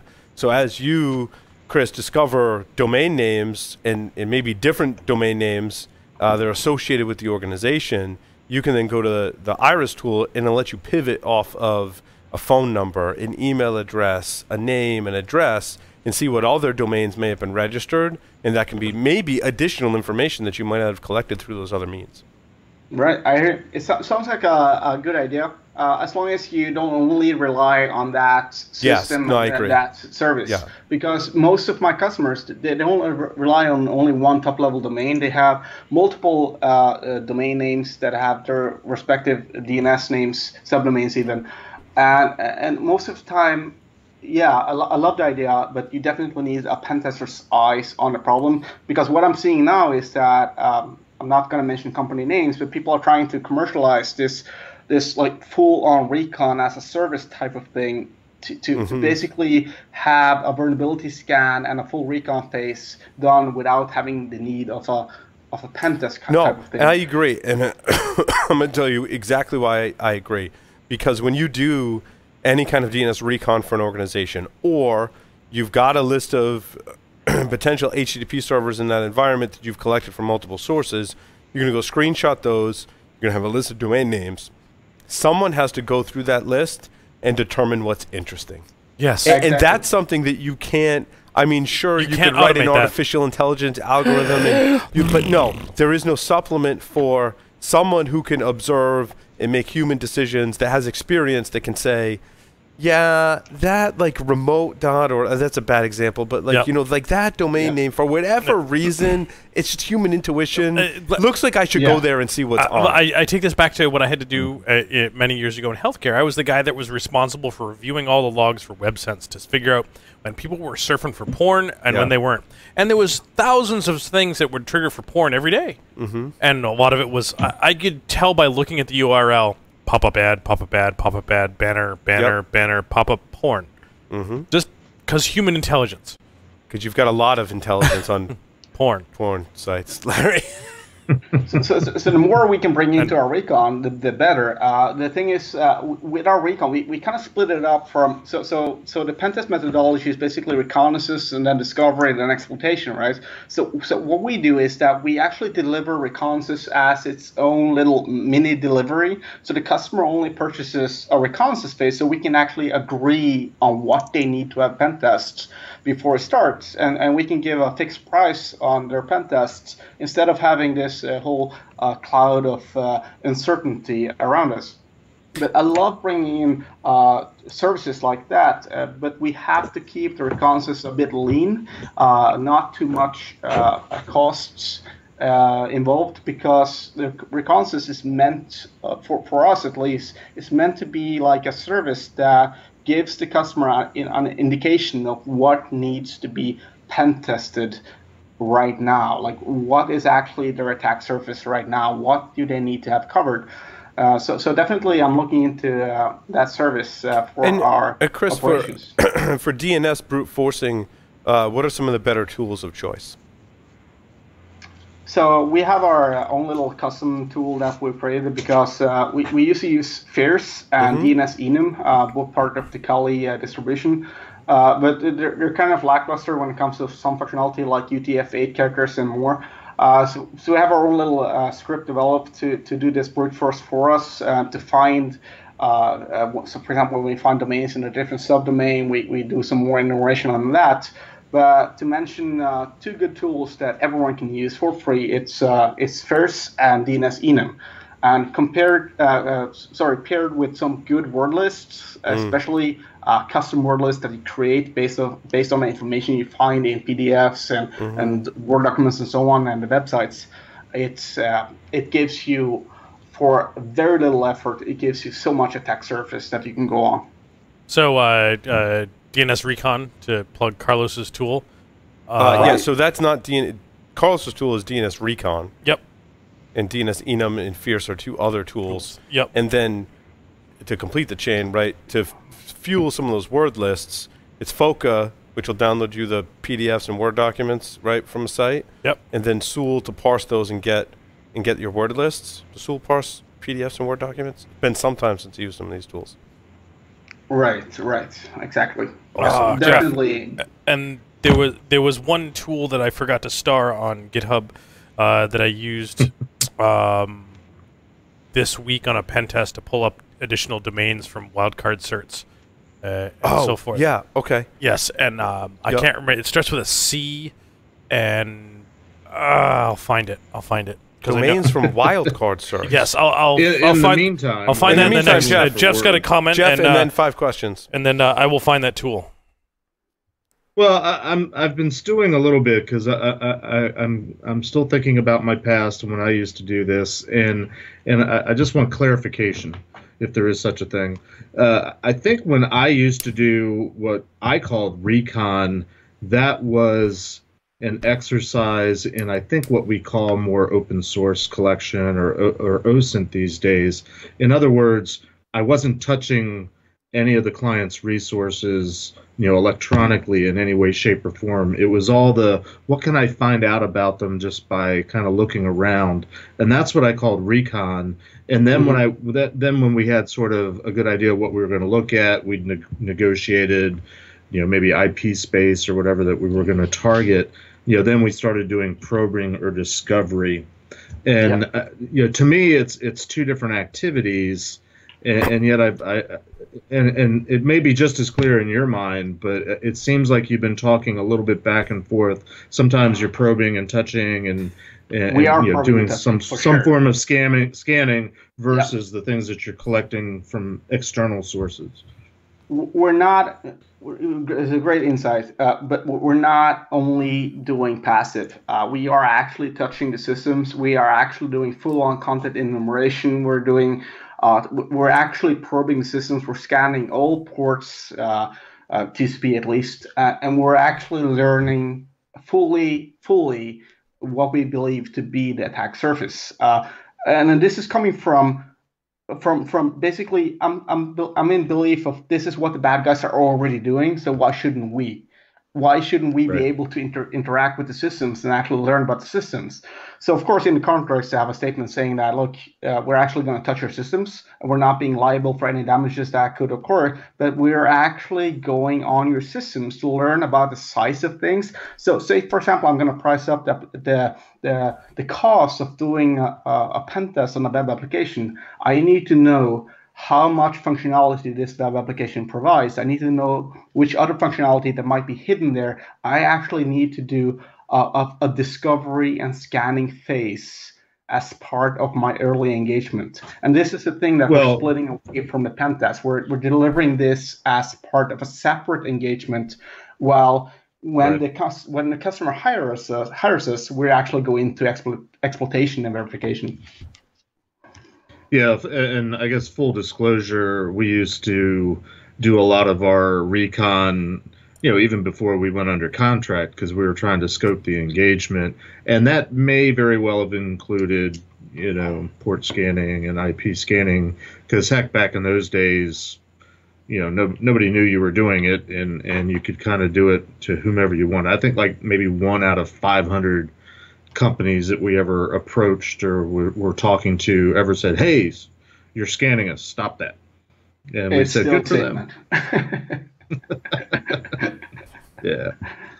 So, Chris, we got to touch them. We got to touch them to learn about what they're all about. So, in my opinion, we're the good guys. We got to play with the same cards as the bad guys are playing with. So, I just want to mention that tool. It is CTFR, Charlie Tango Foxtrot Romeo. CTFR by Una Piba Geek, and I'll put that in the show notes. It's on GitHub. It is a abusing certificate transparency logs for getting HTTPS website subdomains. I actually used that this week on a pen test, and it was actually quite fruitful. That's awesome. I love to see the tool evolution since I've been pen testing. Some things have stayed the same. I love to see that there's tools. Yes. Tools to automate this stuff is awesome. I like all of the tips that we discussed today. Chris, are you ready to play 5 questions with Security Weekly? Holy crap. I don't know. Let's go for it. Alrighty. 3 words to describe yourself. Happy hacker geek. If you were a serial killer, what would be your weapon of choice? Probably a USB cable. If you wrote a book about yourself, what would the title be? Hacking for Good. In the popular game of Ask Grabby Grabby, do you prefer to go first or second? Without knowing what that implies, I'm probably going to go second just to cop up, like feel out the game. Yeah. That's very well put. I can confirm. Yeah. Choose two celebrities to be your parents. Alive, dead, living, or otherwise. Celebrity, wow. So I'm the worst with celebrities. I'm not familiar with American pop culture, but they can be Norwegian celebrities. They don't have to be American. Yeah. They can be from history. We can Google. Alan Turing and Grace Hopper. There you go. Whoa. Oh, Chris, thank you so much for appearing on Paul's Security Weekly. It's been my pleasure. Thank you very much. Thanks, Chris. And with that, we'll take a short break, come back with the security news for this week. Stay tuned. Don't go anywhere.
Endgame automates the hunt for both known and never-before-seen adversaries in enterprise networks. Built on unique knowledge on the adversary's tools, techniques, and tactics, Endgame's centrally managed agent prevents, detects, and responds to advanced adversaries in the earliest stages of the kill chain without prior knowledge. Endgame, automate the hunt. Today's determined attackers easily bypass even the most advanced network defenses. Trying to ramp up staff to detect their backdoors can cost thousands of dollars and take months, even years. With Active Countermeasures AI Hunter, we enable junior analysts to detect even the most advanced backdoors in a matter of hours. Sign up for a demo and purchase our product today by visiting activecountermeasures.com/PSW. Active Countermeasures. Make every analyst a hunter. Welcome back, everyone, to Paul Security Weekly. This is the security news for this week. I want to remind everyone, you can go to securityweekly.com/on-demand. Just recorded the next installment of our on-demand series today, not to be missed, on Active Directory vulnerabilities and defenses with Clayton Fields from Javelin Networks and Gabriel Gums from Stealth Bits. You should definitely go watch this one. If you have Active Directory in your environment, which I'm told is roughly 90% of the organizations today, you got to go watch this. We talk about all the common vulnerabilities and exposures, because a lot of them aren't really vulnerabilities. They're just like business as usual. If you're running Active Directory, insecure by design, we talk about all those things. And Gabriel and Clayton both talk to so many different enterprises about the Active Directory security problem, as that's primarily who their customers are. And they're both very involved with their customers in that respect. So their insights are not to be missed. It's very good. So, what else did I want to say? Oh, I was going to lead in with the Tenable IPO today. I think it's a great one. Yeah, let's start there. Start there, right? Let's lift the glass. Lift the glass. Congratulations, Tenable, former employee of myself and Jeff. And former sponsor of the show. That's right. Who have served us well, both as friends, family, and sponsors for many years. I just want to congratulate them for being IPO. It was a long journey to get there, certainly. It was awesome to be part of that journey. Certainly, even before I worked there, they were a sponsor. They were a sponsor of the show first. Then I worked there. Jack, of course, still works there. Jeff worked there. Matt Alderman was my boss. I don't know if people pick this up from bits and pieces on the shows. Matt Alderman was my boss at Tenable. There's some funny stories. And for me, from a customer outsider perspective, so many interactions with Ron and Renault over the years, and you. Yeah. Paul, put in a feature request. So many times. It's one of the things I actually miss is being that conduit and that evangelist and that connection between Tenable and the community, and fielding questions from people like Larry and others that are using the product, going, we should really have this feature. I'm like, I know I'm working on that feature. Like, I'll work on it. Let me talk to Renault for you. And it was like, oh, shit, that's awesome. Let me talk to Renault. But what's awesome is a lot of those features have been added or were added at the time. And then even after I left, some of those things that we were suggesting ended up in the product. Of course, much of the team has changed. I mean, it's no secret. You can go on LinkedIn and see who's left there and stuff. But obviously that, growth of the company, there's going to be some turnover and that's normal. And I love all the connections I made at Tenable. I had funny stories about how I got to work for Matt. Like, he came on, I was kind of like, what the hell is this guy? And then, not too long after that, I'm like, can I come work for you in your group? It's kind of how it went. And of course, Matt's at Layered Insight, who's a sponsor of the show today. Matt will be at Black Hat with us, helping us doing some of the briefings and interviews in interrogations, but interviewing people at the booths at Black Hat. So he's one of our analysts now, which is weird because he sort of works for me now. But he's also a sponsor, so I still sort of work for him as well. So, it's a very incestuous relationship. And think about the first time Ron was ever on the show. Do you remember that? I'm glad we haven't talked about that in a while. So I don't know if everyone's really got the full story. So this is many years ago when we were recording the show in Ron still hired me too. So and Ron is the person that hired me at Tenable. I was very honored that Ron had done that, and I actually put him off not put him off, but I said, oh, I know you're looking for someone. Let me see who I can find. And then actually a couple of months later, I called him up. I'm like, dude, I'll apply for that. Sure. And lo and behold, I got the job there. But before that, I knew Ron. The reason Ron and I were talking and knew each other was because he came on the show. We did a recording at like an undisclosed location. That undisclosed location was the conference room at the hospital group that I worked for that was exactly next door to my office. Yes. And we trucked all the recording gear in after hours. Including like a massive load of beer. Yes. I mean like massive. Do you remember what we were drinking? It was high alcohol content. St. Bernardus ABT 12. And all I remember is Joe Coclin, who was a host for a short time, long time ago on the show. Love Joe. Awesome. Love Twitch. It was in those days of Twitchy and Joe Coclin. Love those guys. More than welcome to come back on the show. Love you guys. Miss you. And Joe was just giving me the never-ending beer glass during the like before the interview and during the interview. I just had this I'm like, why am I'm never running out of beer in my glass? Because Joe just kept like filling up my glass, and then I was by the end of that interview slurring my speech. You were slurring your words, and it was brilliant. Slurring my words. We were. And Darren was there too because afterwards. Yes. You, Darren, and myself went to TGI Fridays for dinner, and we were all shit-faced. Hungry and shit-faced. Yes. Good times. And other quick one about Tenable. Yeah. Over the years, do you know how many people think that I worked for Tenable? Oh, really? All of them. That's how entrenched it was in our culture. Yeah. Sure. I can, well, because at the time, like, largely it was me, you, and Jack. Yeah. And Jeff. And Tenable was a sponsor. 3 out of the 4 worked for Tenable. So 3 of the 4 worked for Tenable, and they were a sponsor, so I can see where people would draw that conclusion. Oh, can you put a feature request in? They're like, no, you got to go to Paul for that. I'm like, what? You don't work for Tenable? I'm like, no, I haven't. I never knew that. That's hilarious. So many people thought I worked for Tenable. Yeah. So many people. Yeah, I'm happy for him. It's awesome, awesome day to see that happen. To know the company you worked for and that we supported. So just to feel a part of the conversation. Sorry, Jeff. Jeff. Ron. Since Ron and I have known each other, I think about 25 years now. He and I met when he came to work in the office at NSA where I worked, which became a few years later, people might have heard of this thing called the Pit. Mm-hmm. We were charter members, and otherwise now known as what? Did that evolve into TAO? I don't know what it devolved into. Yes, you weren't there, right? Speculation is I wasn't there. Yeah. The Pit. But we were the first pen testing team at NSA. Did Ron ever mention to you, Jeff, because you've known him longer, about that drunken? Did Ron ever mention to you like that drunken podcast host once? Nope. Ron is really, really good about just letting people be and letting people form their own opinions about other people, and he likes everybody. And what's awesome is we still get to work with Ron today. We're advertising for several of the companies he invests in. Ron spent some time here in the studio. We recorded segments. Oh, he was here on Paul's Security Weekly as well that night. I think he had to leave to catch his flight, but he was here for a good portion of the show. Awesome. So it's nice to still have Ron around. You want to hear another one? It's a good thing that he's not here. Do you remember the day that you, myself... Oh, no, you're not going to tell the pee in the... You're going to tell the pee in the pool story, aren't you? You already did it. You already did it. Oh, that time when you, me, and Darren... No, I did not pee in the pool. I just want to go on record as saying I did not pee in the pool. That time that you, me, and Darren, and myself went to Ron's house. Yes. He had us over for dinner. We went swimming in the pool. We're all sitting in the hot tub. Darren peed in the pool.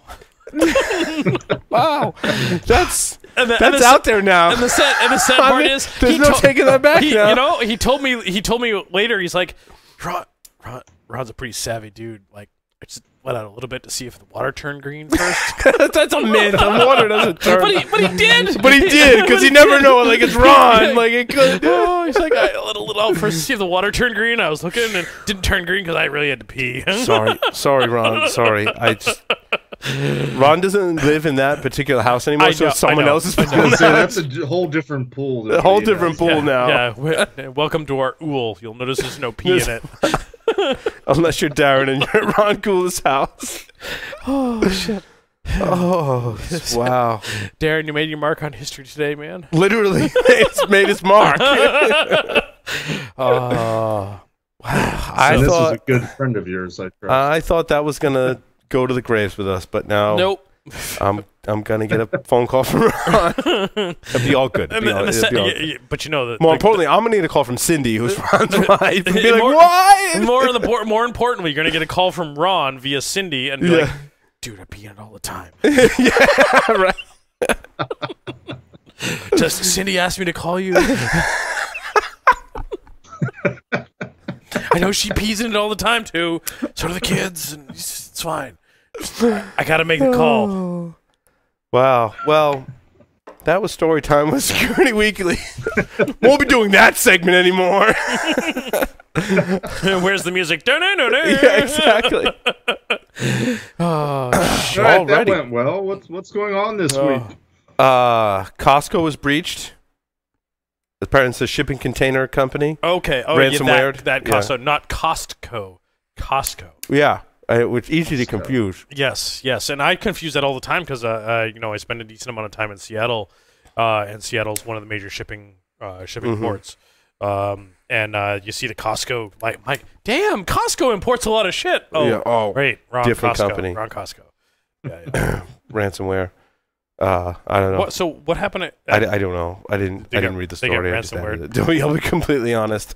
I want to talk about the Bluetooth bug. Yeah. That's really. I'll set the stage, Larry, and say that it was disappointing. I don't think it's a big deal at all, except every major news outlet was covering this major Bluetooth vulnerability. And after I read it, I was like, so it's been patched in most stuff already, and it only affects certain chipsets. It doesn't affect Android, although jury's still out on that. It's mostly the chipsets. And Broadcom and Intel are some of the major manufacturers. And this is related to a certificate, right? Basically, I can determine the private key and decrypt Bluetooth communications. Basically. I'm stealing your thunder, Larry. Please, talk about it. It's totally fine. And really, that's what it is that the first step of the chain for creating the certificates for encrypting and authenticating Bluetooth traffic was left up to the manufacturers, the OEMs, to figure out whether or not they wanted to trust that information.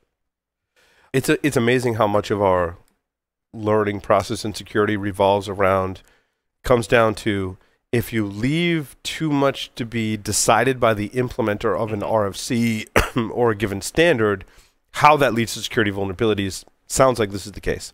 Yep. So to sum this whole Bluetooth thing up, you have to be in close proximity. You have to catch the pairing still. There's lots of things that go into this attack. Disassociation attack for Bluetooth similar to Wi-Fi? There is, but no one has been able to successfully implement it.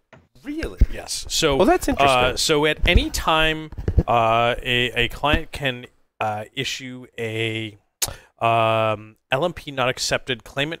LMP not accepted message, which is effectively a DOS. Josh covered this in 2005? Yes, if not before. LMP not accepted. With an LMP not accepted, claimant has no link key, meaning we were paired once. I have no key. Can we repair? It's basically a Bluetooth low energy, Bluetooth and Bluetooth low energy DOS, but no one has been able to successfully implement that yet. Mike Ryan of Crackle fame and so forth, and How Smart is Bluetooth Smart, which is Bluetooth low energy. He's also the code developer and code maintainer for the Bluetooth low energy tree for the HackRF. No, for the Ubertooth 1. Okay. So Smart Dude has not been able to successfully implement the attack yet, and he's been trying for years. I don't know if he's given up or what, but there is that DOS possibility. There's also other great opportunities for catching that stuff. In any case, you still have to catch the pairing, and there's lots of things that restrict what you can actually do. But I was so like many cryptographic related attacks, it's more a theoretical until somebody can actually do it, and in many cases there has to be planets aligned and, Yes. and Yes. very, very convoluted. Convoluted, maybe it's not the best word, but very, very specific circumstances where it all comes together and actually works. Agreed. And no, the planets don't need to be aligned. The planets just need to be in the right places, within some gross proximity. If you were going to do the planets aligned thing, but so I'm on an email thread with the Sans News Byte folks. So hopefully, Did you really just refine my metaphor? I think I did. So Sans News Bytes have a folks. drink. I'm going to maybe blow the wad from Josh a little bit. But I'm on an email thread with Josh about this very thing with Sans. And Josh had this great scenario about this whole, what ultimately came down to this attack, and it's in the show notes, and it was SIG Engineer 1 and SIG Engineer 2, and SIG is the Bluetooth Special Interest Group. Mm-hmm. So SIG Engineer 1, hey, do you think it's important to validate the public key during pairing that establishes the foundational cryptographic principles that protect all subsequent authentication and traffic over the Bluetooth connection, Bluetooth Low Energy connection? SIG Engineer 2, nah, let's leave that up to the OEM to decide whether they validate the public key or not. Whether they validate the public key or not. SIG Engineer 2, Engineer 1, cool. Want to get a donut? Like, they left this foundational thing up to the Implementer. the implementer to decide whether they wanted to trust the public key or not. And as we established in our interview with Dean from DigiCert, when we're talking about these IoT devices, especially any device that incorporates Bluetooth, which is freaking like everything now, right? It's about low cost and first to market. So when you're engineer, you could probably construct a similar conversation between two engineers that are implementing the standard. Yes. Like, hey, did you read that standard? Yeah, like I read that standard. Like it says that validating this public key is optional. Like, you think we should bother? Like, no, dude, we can totally save a lot of code and produce it much faster if we just ignore that altogether. OEM Engineer 1 and OEM Engineer 2, exactly, right? Right. Totally. Want to get a donut? Totally. But then they developed Bluetooth Low Energy, Bluetooth 4, and then Bluetooth 5. And the Bluetooth Special Interest Group didn't fix anything. They didn't. They didn't. They're like, hey, do you want to validate the... They're like, no, we've been down that road before. OEM. Let's go get donuts now. Donuts. Lots of donuts. But there's another... I'm not trying to defend donut eaters, but, there's another way of looking at this. Yes, it's the path of least resistance. It's lazy, maybe. It's a business decision. But how much different is it from sort of the generation ago where... the idea of putting out a desktop or a laptop or a server or workstation, and everything's turned on because you want it to be easy to use, easy to set up, cut down on your support calls, and I think there's a parallel here.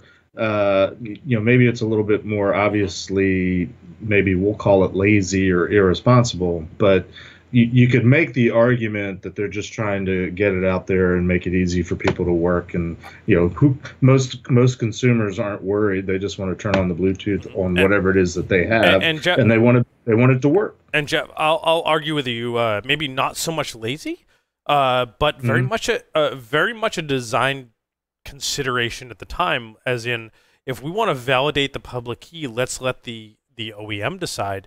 And the OEM is going to be implementing this code on their chipset. And depending on the speed of their chipset and the capabilities of their chipset at the time when Bluetooth came out, this might be very much a computationally intensive task that they may want to eliminate from their process so that Bluetooth works faster.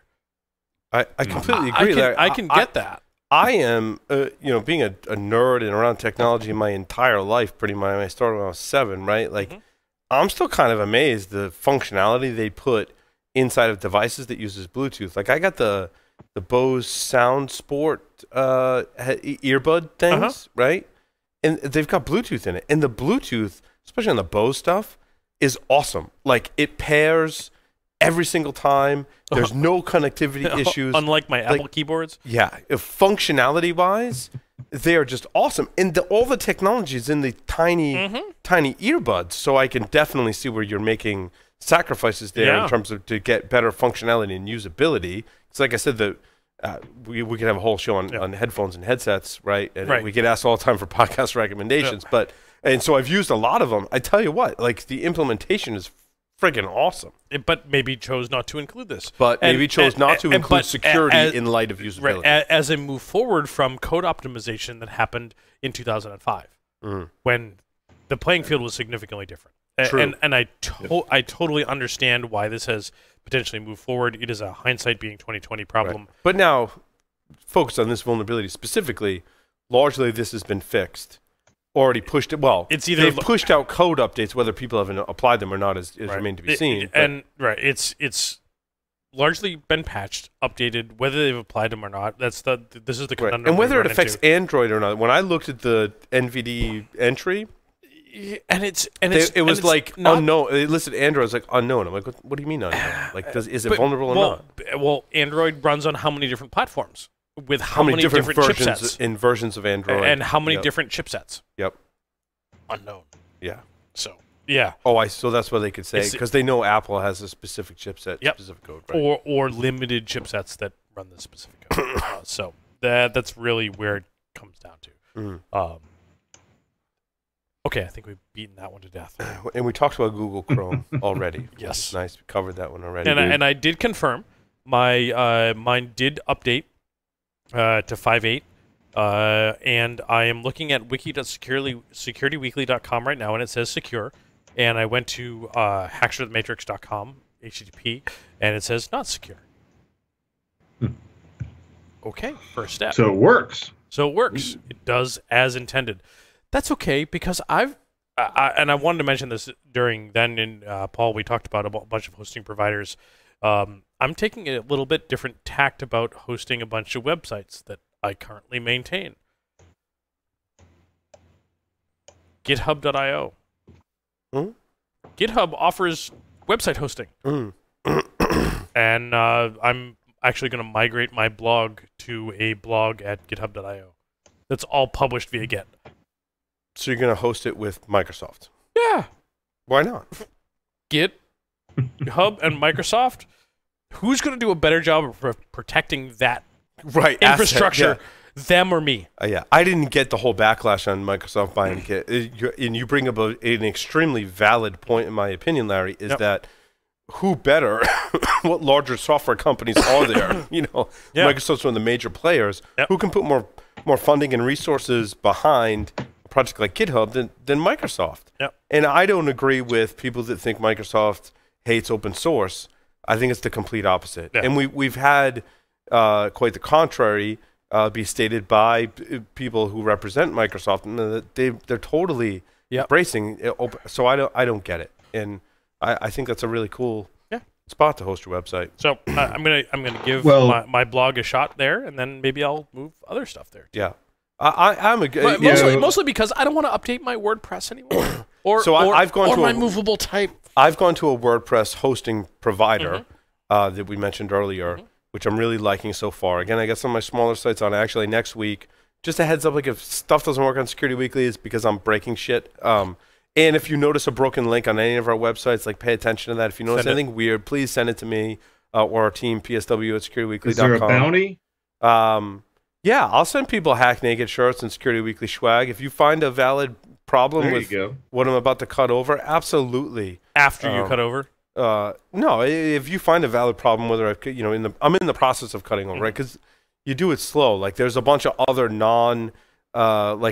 they're production, but like non-Security Weekly domains, right, that we're redirecting. So I've cut some of that stuff over to start testing the platform, and then we'll do the big cut over. I'm moving a lot of our infrastructure around. Essentially, to your point, Larry, what I'm doing is trying to free up my time so that I can take certain applications and start playing around with serverless and containers, so I can spend some more time learning that technology, which I think is the future and need to know to host the shows and have valid commentary on it. So I'm trying to push off some of my other traditional stuff. I am keeping some more traditional virtual instances at certain providers that I'll still maintain. In fact, you're going to see our DNS that we covered in a technical segment for Pi-hole, basically switching providers, really just for costing, and I need to update that environment, so I just rebuilt it from scratch in the new provider. So a lot of those changes are going to be taking effect next week. So if something breaks, please, again, let us know. If you find something that we needed to fix, we'll send you some swag.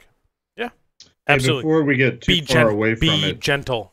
Mm. Be gentle. The not official bug bounty program, but Right. be respectful and be gentle. hey, real quickly, a response to your rhetorical question of who better to protect it than Microsoft.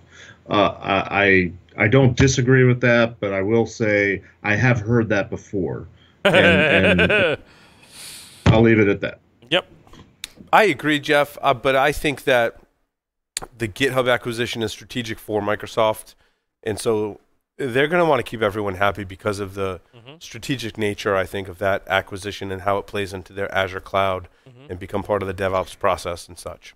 Well, and they're not a telecom, so let's move on. That's true. That's true. Yeah, Or a hosting provider. Yeah. Anyway, Jeff says that like he wants to change subjects, so I'll honor your tone, Jeff. And No, I mean I don't want to dwell on it. Yeah, I know. I because agree. They'll probably do a great job, but Yeah. I have heard that before. Sure. And you know, how many times have you heard, "Wow, that company got popped"? You'd Yeah. never expect them. because- So speaking of getting popped, skills that a next level pen tester should have. Larry, I don't know if you saw this. I have not seen this one, but I do. We'll have go two through rants some of the coming up, headlines. but I'd like to hear this one.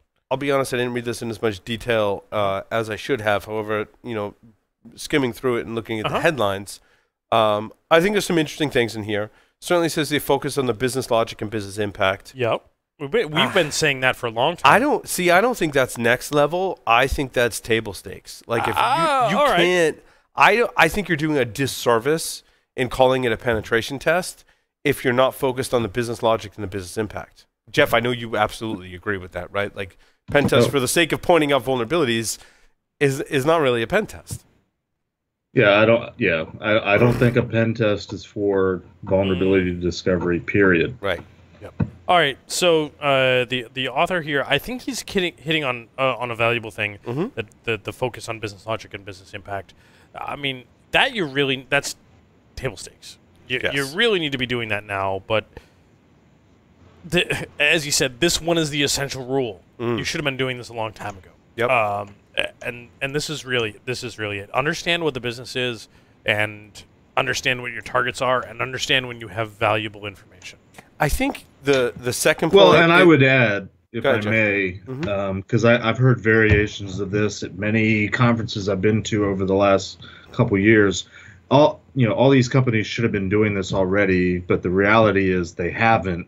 And while you can, as the security professional, as the professional hacker pen tester, we can kind of snicker and laugh, but at some point it's going to fall back on us because we're the ones that knew better and should have been educating and directing our customers or the places where we work to start thinking more along those lines. I mean, we're just trying to push the bar forward. We think it should be there, and it should have been happening already. But let's start now. And let's educate the community out there of this is the way you really should do a pen test. This is what you should really be starting out considering and looking at. And I think his second point ties into the first point, where he says you got to show the results. I'm assuming it means the results to manage and get management's attention. And I think to get management's attention, you have to show a relation to business impact and understand the business. So I think those two are almost like the same point, right? And he says the coin of POC is here. And I agree. Show how you impacted the business. Yes. Or show how you could have impacted the business. And I think it's Marcus Random, and to a large degree, we agree that you shouldn't necessarily have to see like proof that something could be exploited in order to address the problem. Agreed. Right? Like there are so many scenarios where many of us all of us in Security Week could sit down with an organization and they could say, well, we've implemented Active Directory this way, or we've implemented our security architecture this way, and we can go, tick, like that could be a shining example of this. Mike Poore, who's one of the founders of InGuardians, where Larry works, has been there since the beginning Since of time. 2003, if not before. And SANS instructor and former retired SANS SANS instructor. this must have been during a class. I took classes with Mike. Me too. And during a class, he said, you know, one of my jobs today as a consultant is I review the security architecture for companies. And this one time they had this big printout, right? Like from a plotter, like gigantic printout of their network architecture. And Mike tells every story better than I could ever tell Mike any is a brilliant story. storyteller. Mike is one of the best storytellers that I think I've ever heard. And I'll tell you something after and the show. I'm not just saying that lightly. Like, he literally is one of the best storytellers I've ever heard. And he's like, I stroke my beard, and I'm like, and like I'm totally thinking like Pai Mei, because he's in the kung fu thing too. Him and I've nerded on that many times in the past. And he's like, and he's like, what's that? And he's like, I dropped my pen like on the paper and made like a big circle, big red circle. And that was like the point of weakness in their architecture.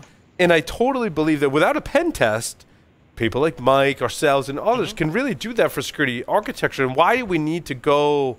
I mean, I understand maybe why in some circumstances, but and to Marcus's point, who's been on the show talking about this years in the past, is like, we shouldn't have to prove it. Like, we're saying, here's the problem. We're saying these systems are vulnerable. This is the thing working at Tenable with Ron in company. Like, we don't have to prove it. We know these vulnerabilities exist. Let's just go fix them. Like, sure, we can prioritize it, but you know what? A lot of them are pretty easy to fix, or we can work into a process to fix them. So let's just go fix them. Why do we have to prove? And maybe the pen tester only had about 90 minutes to interact with this particular thing before he had to move on to the next thing. But if determined attacker had 97 minutes, maybe they could have gotten in. What's interesting in that scenario is you could spend more time trying to prove the problem and validate the problem in your organization than you could just fixing it in the first place. Bingo. That's what's frustrating. Bingo. Well, I echo your sentiments 1,000-fold. The same type of thing exists in the PCI world, where you're coming in as the expert and you're saying this is wrong, this is wrong, this is wrong. And of course, it's not always a pen test, but they always want to fight you tooth and nail over doing anything. But the whole part about, if they hire a pen tester and the pen tester does or doesn't do something, that's been annoying for decades. And I wish we could figure out a way as a community to, you've hired us because we're experts. Why don't you believe us? Right. It's depressing how often you have to, like, all right, if you want me to prove it, I'll prove it. Yeah. But I think the next point, Jeff, to kind of dovetail off of that is uncovering the undocumented. And here's where this is a great value point for a pen test is what are the unknowns? Like, I don't know the unknowns because they're unknown to me at this time. And if we can uncover those, then I can... It's not necessarily like I need to sound the alarm and every unknown is the highest risk. No, I want to know what I don't know about so that I can prioritize it. Maybe it's something I don't really pay attention to, but maybe it's something I'm like, holy shit, like Larry just told us this, and like, hold on, everyone drop everything, let's go fix this. My problem is that uncovering the undocumented, you run something like Nessus in your environment, and you're going to uncover the undocumented. It shouldn't be my job to figure that out. Potentially. But look at our previous segment, Larry, where we're talking about advanced reconnaissance techniques where it could be a completely different domain name, right? Because Nessus, it's funny, we talked about Tenable at the beginning, right? Like, Nessus only knows about... Sure. I mean, sure, they have other technologies, but let's just take Nessus for an example. Nessus only knows about what you tell it. And if you have a completely different domain that maybe you didn't know about. IP range. I know, an IP range. Okay, fair enough. But even that domain pivot, I think, is important because this is our asset. We just didn't know. Okay. And I never added it into the scanner because I didn't know it was there, and it was completely different. IP just range and domain, I had no idea. And a lot of that can be accomplished through the non-probing, the non-touching, to use Chris's terminology, reconnaissance type of activities. I mean, and that can often be more fruitful, I think, because, even if you're just, doing let's say you're running Nessus and you expand the boundaries a little bit just to see, it's still Keep kind going. of I'm gonna get beer. miss. Hold on, I'll be right back. Oh, okay. Yeah, get me one while you're there. Please do. Yeah, get me one too. there's almost an endless array of ways that you can discover things. But to me, if you're having conversations about the business processes, what are you doing? I've had customers for years and years and years, and think we've covered everything. And granted, it was sort of hands off from a PCI perspective. Where else are you taking credit cards? And it's just amazing how many innocuous questions you might ask, where somebody all of a sudden the light bulb goes off and says, "Oh, we've got this thing over here. Are you talking about that?" And it uncovers this whole new business process, this whole new line of business that hadn't been on anybody's radar screen before. And it's more art than science. You just have you just have to keep asking. I'm talking from a non-technical perspective, but asking the probing questions, being inquisitive. If they say we don't do that, I always assume they do, and I just have to find it. If they say we don't store that information, oh, we don't do anything over there. Oh, all this is I guess it's. Hopefully you'd all agree with this. I mean, part of what we do as professionals, I think we have a certain amount of built-in skepticism about what people tell us, and that's what helps us to discover these problems in the first place, right? So moving on, the sum of vulnerabilities, load owned. Sure. Done. Yes. I Yep. get that. Yep. Highly personalized tool set. I think we talked about that with Chris. Chris did a great. I mean, Chris really gives some great examples of that particular point right there. Yeah. Then the last one, custom payloads and end days. What's end days? Is that like 0 days? 0 days, but n minus 2 days, 5 days, 30 days, 60 days. Bam. That's the article right there. I think the end days is pretty prolific, to be honest with you. Custom payloads and end days. Because it's not a 0 day. Bam. Patches could be released. In typical enterprises, for a lot of things, I mean, they're plus 30 days to get the patch out, and that's a problem. And even at the end days potentially that's a problem. It's a problem 100% of the time. It is a problem. And I'd argue end days also... It's actually a vulnerability by definition. I agree. I agree with Jeff. And I'd also argue end days includes living off the land. By using tools that that are there as intended, right? They're management utilities like PowerShell that are potentially extremely hard to detect depending on your detection capabilities. I'm telling you right now, after Black Hat in a couple of weeks, there's going to be more of that stuff. Just a precursor to that in terms of living off the land and exploiting things that are there without really having a vulnerability necessarily. I agree with Jeff.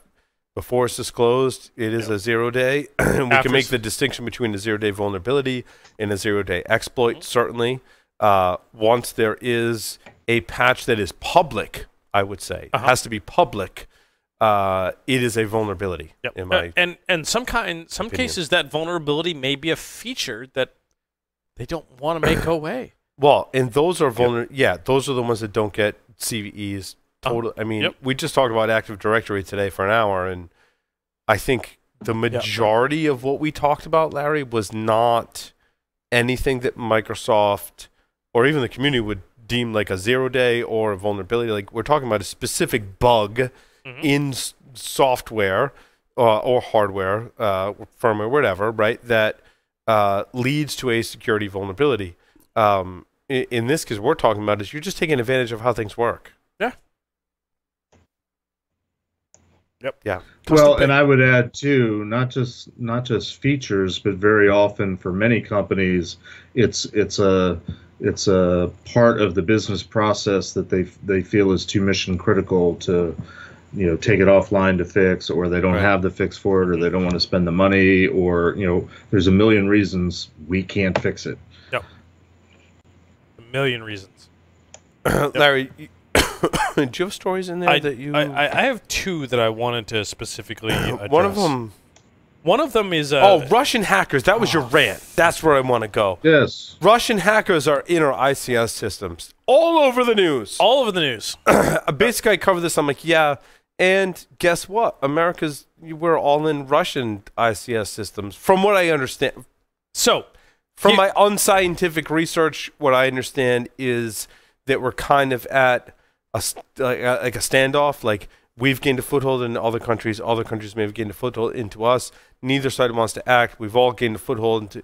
Maybe that's just a Hollywood script. I don't know. That's just what I'm observing. I don't know if that's necessarily what I believe, but that's what I'm observing. Please allow me to retort. Please do, Larry. Please have some facts and things that make sense. So, I was amazed that the NSA came out with this article that was stating that 100 to 150, depending on the source that you read, utilities had been compromised by the Russians and that had some sort of infiltration from the Russians. And this is just the Russians. Forget everybody else. This is just the Russians. What about Iran? Don't know. This is the Russians. What about China? Don't know. This is just the Russians, right? So what about North Korea? 100 to 150. It's budget season, by the way. Instances of compromise and ongoing compromise and over the last so many years, and this was disclosed publicly. It had been disclosed to those individual energy providers, so on forth and so on. And the big thing is that you talk about the grid, and it's not a grid. It's an interconnection of a bunch of small systems that small systems can fail. And if you get a bunch... Isn't that a grid? Yeah. It's a grid. It's a grid. But people think about it as a grid. It's a boom. It's a big thing. And if one component fails, the whole thing goes away. No, it's not like that.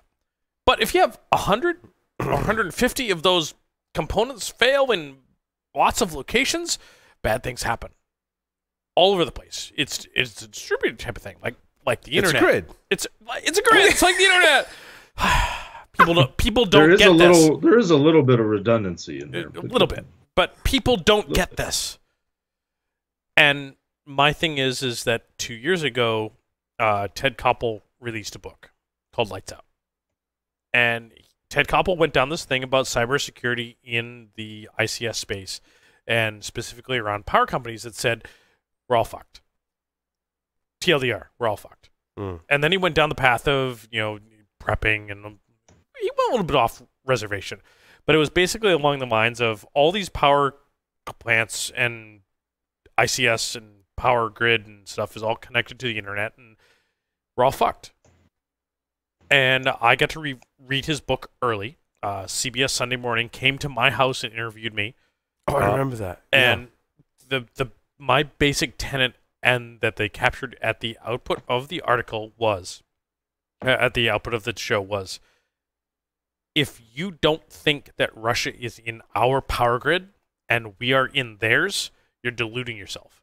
You're insane. So you subscribe to my theory. This is, like I said, it's unscientific research, but all the information that I've consumed and put together, I've come to the same conclusion. I can't prove that, without beyond a reasonable doubt that we're in Russia's power system and Russians in our power system. Let me finish. Larry, then Jeff. Let me finish. I said, basically, Russia was in our shit, we're in Russia's shit, we're in everybody's shit, and everybody's in our shit. They all up in our shit. We're all up in everybody's shit. Right? Seriously, that was what I said. And indirectly, I got shit from everybody in our community. Right? Exactly. Sorry, just can't get over the I got shit everybody from our community. And Ted Koppel got everybody shit from our community that said, there's no way. There's no way. We'd know about it. From some of the best ICS defenders on the planet. And I said, and my comment was, I call your bluff. And guess what? This report comes out.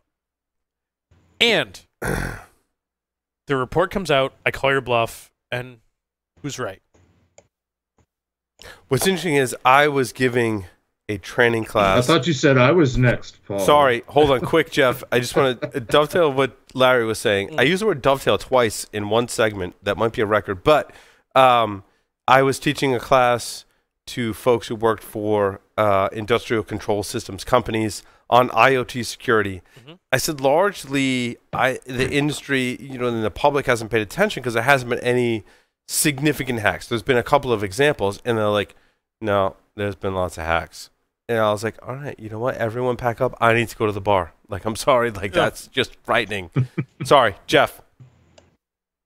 In the olden days, it was called the Cold War, and the scenario that you're describing is called mutually assured destruction. Yes, absolutely, Jeff. I totally agree. That it is the same thing. So It's Jeff, exactly the same am I thing. wrong? No, I don't think you're wrong at all. And you know what? Now the NSA comes out and proves at least one-way assured destruction. Potentially. Also, we had Star Wars back then. Also, it's the budget season for the government. So Also, what do we have today? What did Trump declare? The cyber troopers, stormtroopers. Please, no, just don't. Is that just like Star Wars? Space troopers, yeah. Space troopers. Space troopers. Space Force? Space Force. Wasn't that a movie? Space Force. It was. Space Troop. Was it That Space was Troop? Camp, Space Balls. What was Starship Troopers? Right. Where they kill the arachnids and stuff. That was an awesome. Neil Patrick Harris was in it. Yes, and he was in Harold and Kumar Go to White Castle. Harold and Kumar Go to White Castle is the best freaking cameo of Neil Patrick Harris ever. May I off reservation for 30 seconds here? My wife and I, when we were dating, we moved into our first apartment together. This is a segue. One of the first movies we ever watched together was Starship Troopers. I thought you were Harold and Kumar Go to White Castle because that's an awesome movie. And even better, Starship Troopers. We put the movie on. But the weird scene in Starship Troopers. No. We get to the opening credits, and it goes into the opening of the movie, and I fall asleep. And she watches the entire.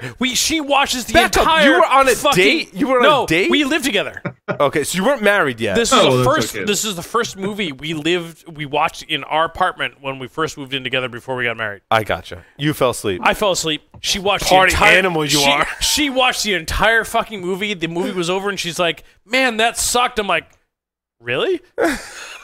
I didn't make it past the opening scene of the movie. Have you gone back and watched the movie since? No.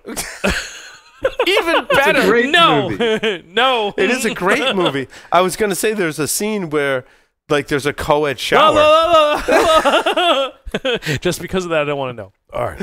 You should go watch the movie. 30 seconds. That's your homework. That's your homework. Starship Troopers. Where are we going next? Jeff, were you going to talk? I don't. Jeff, please do. I've lost control of the show. I do have one more. I spoke mutually assured destruction. We can move on. Oh, okay. And Jeff, I agree. And where do we go? We were talking about Larry stories. And then OSCP. No, that's my next one. We should talk OSCP. OSCP did something really interesting. This no, wait. Now I do want to talk about this. Now that I read it, Larry. So OSCP, as of August 15th, I believe it's August 15th. All of the exams that they sell for their OSCP exam, just the OSCP this currently. Is offensive security OSCP. Offensive security OSCP is highly regarded certification. No joke. Yep. Totally awesome. Me as a SANS 1099 contract employee, teachers for SANS, very respected. Don't have one. Don't know if I could get one. Yeah. Type of thing. They're concerned about cheating. Dude, agreed. You and I have worked for SANS for a friggin' in some capacity, been involved with SANS probably for around the same time, probably 15 years. You got me started on the SANS track. But like cheating and ripping off course material is a concern when you're in the, and you have to address those issues. Yep. So I totally get it. Yep. You don't want people cheating. Absolutely. You don't want people ripping off your stuff. That's a huge concern in security training. Yep. I agree. So I have a silly question for you. Yes. As a hacker, define cheating. Unfair advantage, I guess. Is that part of it? So thinking about these certifications, using someone else's answers to answer the question when you can't demonstrate it yourself. Yeah, I think, Jeff, what Larry's really alluding to is, in this case, people that allowing people to obtain the certification that did so by certain circumstances that they haven't demonstrated their knowledge. In other words, they have the certification, but you know that they circumvented something to prove, like, it's a proof that you have knowledge, and if you didn't go through the process and prove you have that knowledge, it's cheating, and that I think that definition could cover a lot of different. So we're aspects. not talking about Kobayashi Maru. No, We're talking about buying somebody else's answers or getting somebody else to take the test. An for you, unfair advantage, but also that it basically would make you a poser, right? Yeah. Like, you're trying to prevent that. I mean, SANS and offensive security both, like, they want to make, and it's the integrity of the certification and just a morals thing. If you got it, you got to earn the certification. You can't circumvent the process. But you understand there's a certain irony because there the is. business that we're in. True, very is true, Jeff. cheating. Yes, absolutely. I completely agree. There's not even a fine line between hacking and cheating. Like, really, in a lot of circumstances, they're the same thing. You got to throw ethics into the mix in that I have permission to basically cheat people or hack people, right? I mean, that's really the only distinction I would make. Yeah. So there's two things that really interesting came up for me about this. I totally get why they want to do the proctor exams, but the OSCP doesn't lend itself to because it's kind of like a self-study. It's sure. And it's potentially a 3-day, 72-hour exam. Because you're doing live hacking on live systems, and you have to develop exploits and so forth and so on. How the hell do you do that in a proctored environment? You can't. I mean, you could. I mean, you can't. Cisco certainly, to get their CCIE certifications, you got to sit through a proctored exam, and you got to sit through. At one time, it was a 1-day lab where they would set up an environment you got to do stuff with. But how do you do that when it's a remote? So when you want to allow for more people, how do you hack naked? So here's the thing. You remove your clothes, Jeff. The OSCP exam is a 72. They want it to be on camera. From my understanding, is a 72-hour thing, and it is 72 hours in its entirety, and you can participate 72 hours, and people will stay up for 72 hours and do the exam because they're badass, and that's real world. That's what we do, and I get that. So what they do is that they have this client that enables a webcam that potentially they ask the people that are proctoring your exam to scan your environment, take your webcam, show under your desk, blah blah blah blah, so we can potentially choose it to assess that you're not cheating by a real human. If you need to take a break, if you need to stop and go to the bathroom, you need to leave the room. In 72 hours, you're gonna need to stop and go to the bathroom. It's one of those. Sorry. Chat through the thing. Let us know. We may ask you to rescan your environment based on human decision. If you need to stop and go to sleep, great. When you come back up, we may ask you to scan your environment with the webcam. We're going to watch you. They're going to do screen sharing. Ooh. You can do webcam and screen sharing on separate computers. Well, all these good things. I think they've really done a good job about thinking about this. That's interesting.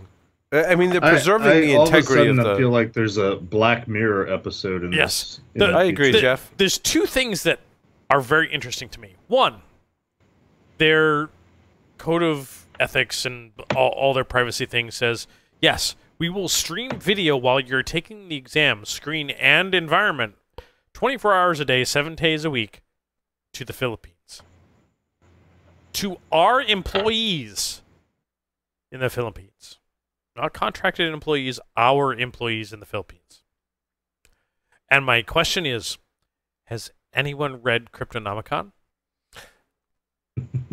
I'm okay with that as long as they're telling you that they're doing it. They are telling you that they're doing it, and they tell you what their privacy policy is and for how long they're retaining it. Sure, and so that means if you're going to take the exam, like you said, I'm going to go into a room that if there's anything in there that I don't want someone else to see, I can remove that from the room, go into a room it's that up in front. Right? Like, it's a clean room. I'm going to go take the exam. It's a clean. It's kind of like simulating I'm going to go to a facility that's controlled to take the environment. They're basically leaving it to you to say, all right, create your clean facility. We just want to make sure you're not cheating. And if you have no intention of cheating and you can great. create that clean environment, sure. I think for bonus points, extra credit, you ought to figure out how to game the system, somehow loop the video, do something. I agree, Jeff. It's a hacking exam. There should be points for that. It might just be part of the exam. Right. We're putting this crazy thing out there. What are you going to do with it? Of course, question 1 was entirely about my joke about the Cryptonomicon. Number 2. They have a question in their FAQ about dress code. And their dress code specifically states, along the lines of, not specifically states, along the lines says, please do wear shirt, pants, burqa, covering, sari, whatever you choose. If you were to answer the door to greet your mailman, please consider wearing that. Kind of a bad rule. Some people probably do answer the door naked for their mailman. My answer is... Or mail person. My answer is, how dare they limit my need to hack naked? It's true. I agree with that. Again, I think they're trying to simulate the proctored environment. So if you were to go to a training facility... Would you show up naked? Probably not. Probably not. Probably not. I get where they're going, but...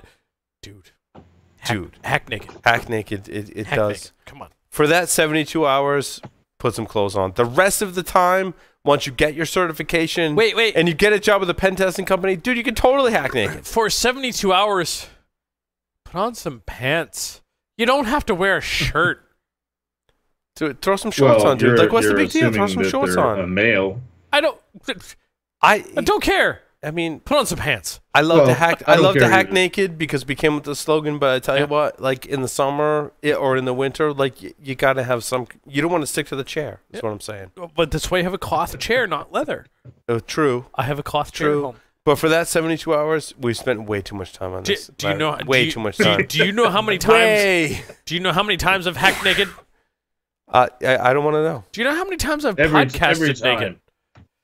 I don't want to know. Do you know how many?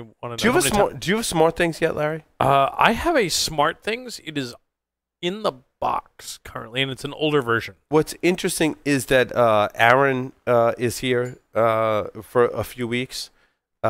He's kind of like a intern. Like he just came here to just learn kind of stuff. Yep, Aaron's awesome. Aaron's awesome. Aaron has. We haven't even scratched the surface as stories that we can share with each other, and I guarantee it's going to get more and more interesting as time goes on. But especially in Vegas, when we might be under the influence of things. Let's put it this way: I didn't know Aaron from Hole in the Wall, and neither did I. I invited him to stay here for like a month too. I get a Facebook friend request from him today, and I'm like, I'm going to ask, and I come in the door today, and I meet him, and I'm like. He's our people. Yes. I've known Aaron less than 45 minutes. He's our people. And you totally hang out with him naked. Yeah. Right? Like totally. Totally. I think he's totally social. He's going to like be writing like a book after this. What goes on here at security. Aaron's my people. I've known him 45 minutes. And we'd be happy about it. We're like, yeah, Aaron, write your book. Like, it's totally fine, dude. Yeah. So Aaron's hooking into some smart things. Samsung. We have a smart things here in the studio. And it was kind of like a project that I had bought some stuff and put it on hold. I had the Smart Things device. Like, it's stuff it's like my Amazon Lightning deal or Prime Day or Black Friday stuff. Like, I just buy stuff I think I might need in the future. And one of those was a Smart Things. I have a basement full of that. Yeah. One of those was a Smart Things for the office, including a whole shitload of sensors. And so Aaron's like, dude, like, what can I help you with? I'm like, dude, you want to, like, help us with our Smart Things implementation? I'm like, that sounds weird, but... For our insurance, we have an alarm system. Like I told him, we have the alarm system, and we do. It's in boxes. I haven't installed it yet. I'm like, why don't you install it for us? So, because like I want to actually have it implemented for our insurance. Like I don't want to be that guy or that person that's like, we got we got a firewall and they just ran a cable through it. And all PCI says all your traffic must go through a firewall, so you buy a firewall, you drill a hole through it, and pass a cable through it. And that's a Mike Poor story, by the way. It does and not he tells it way that. better than we do. So anyway, I've told Aaron, I'm like, help us with smart things. We've ordered more devices as well because we realized that some of the we didn't have enough of this one. I'm like, I really want to cover the Windows. We ordered some Windows sensors, But now today on the show we're covering that a researcher finds 20 flaws in Samsung SmartThings Hub controller, opening up supported third-party smart home devices to attack. Cisco Talos researchers are the ones that published this research. It's Linux-based firmware.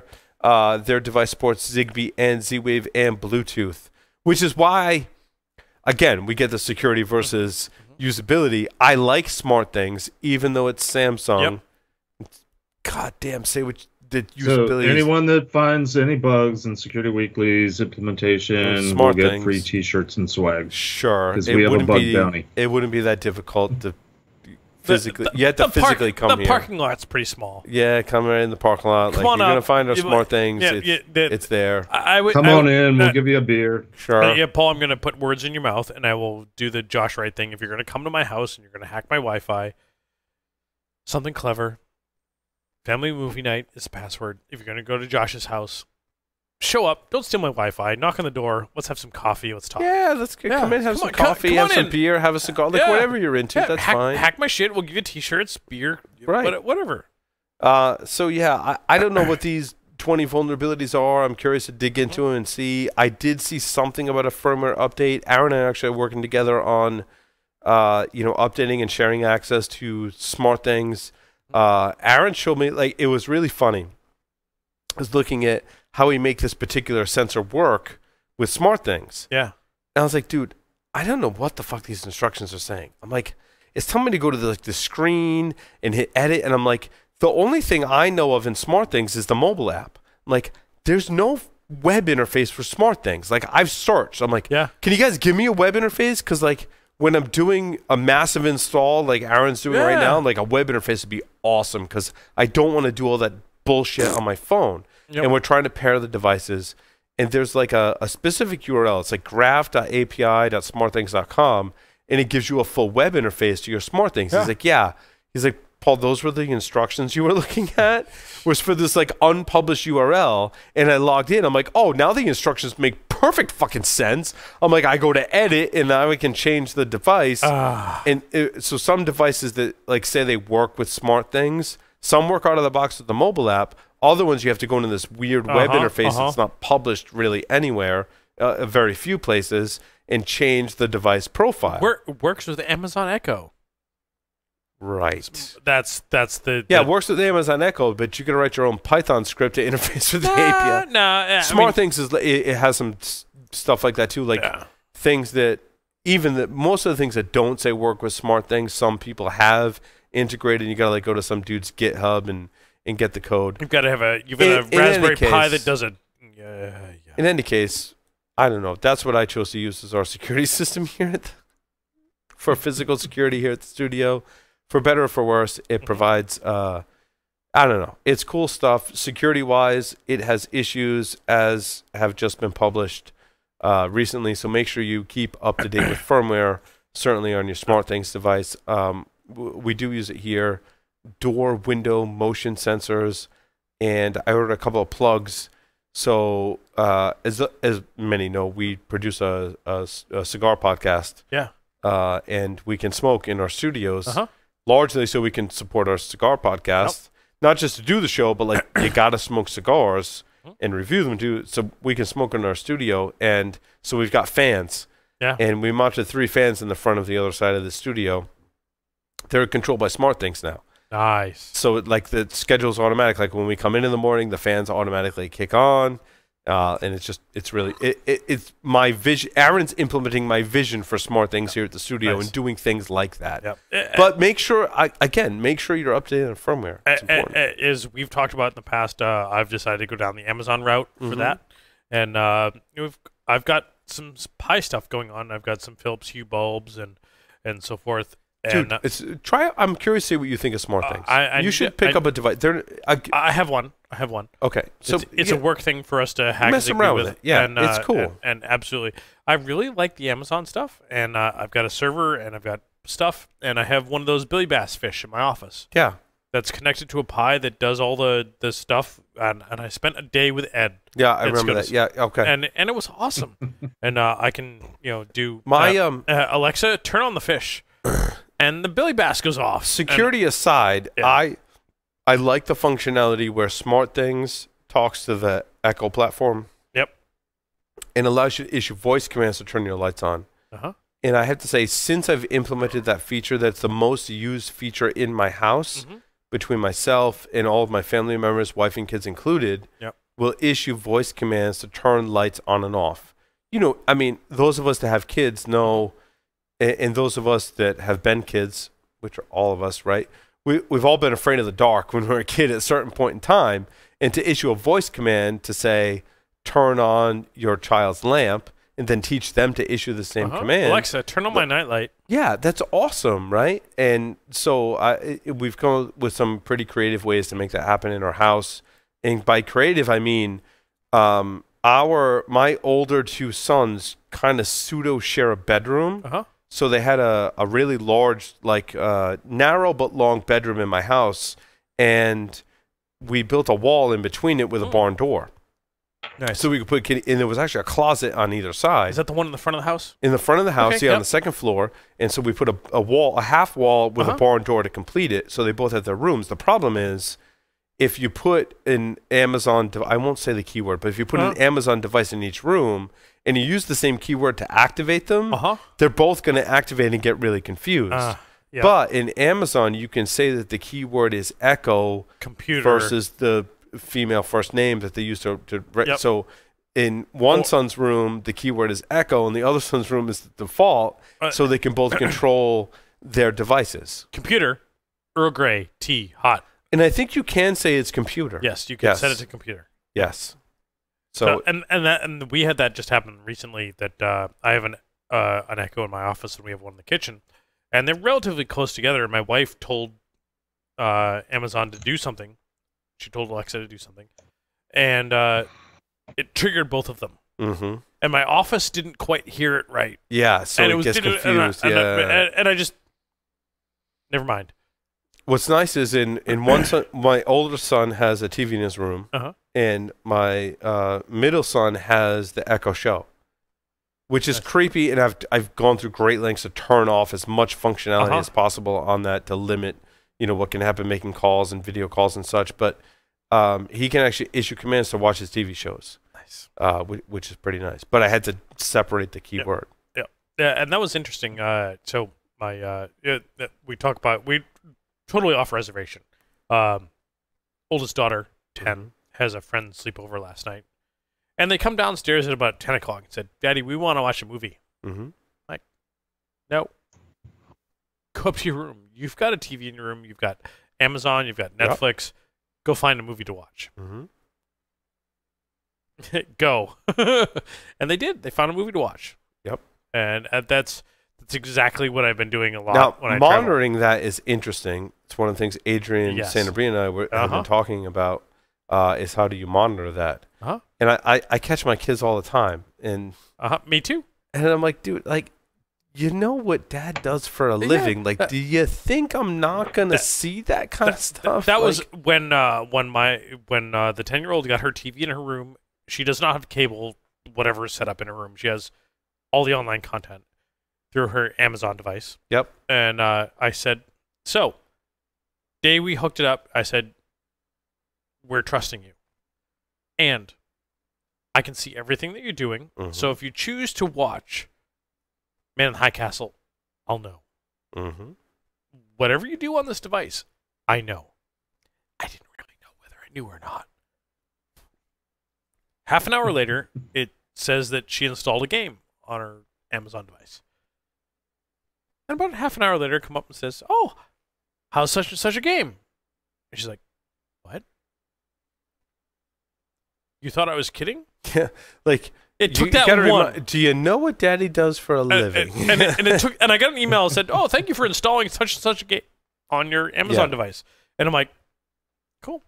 I've got the Circle device on my network, which helps with just some filtering, but the filtering's not great because they're you just have to observe, right? Like we have a lot of technology, but part of it too is also like you gotta just watch what your kids are doing. In other words, when you walk in the room and you see them scramble for the remote and change the channel or do something, I'm like, dude, like, I know what you're watching. Yeah. Like, I don't have to be the world's most brilliant security engineer to know that If when I you're walk in the room and you're changing the channel, that you're watching something you're not supposed to. No, by the way, when I turn it back on and I watch your history, Yep. I know what you're watching.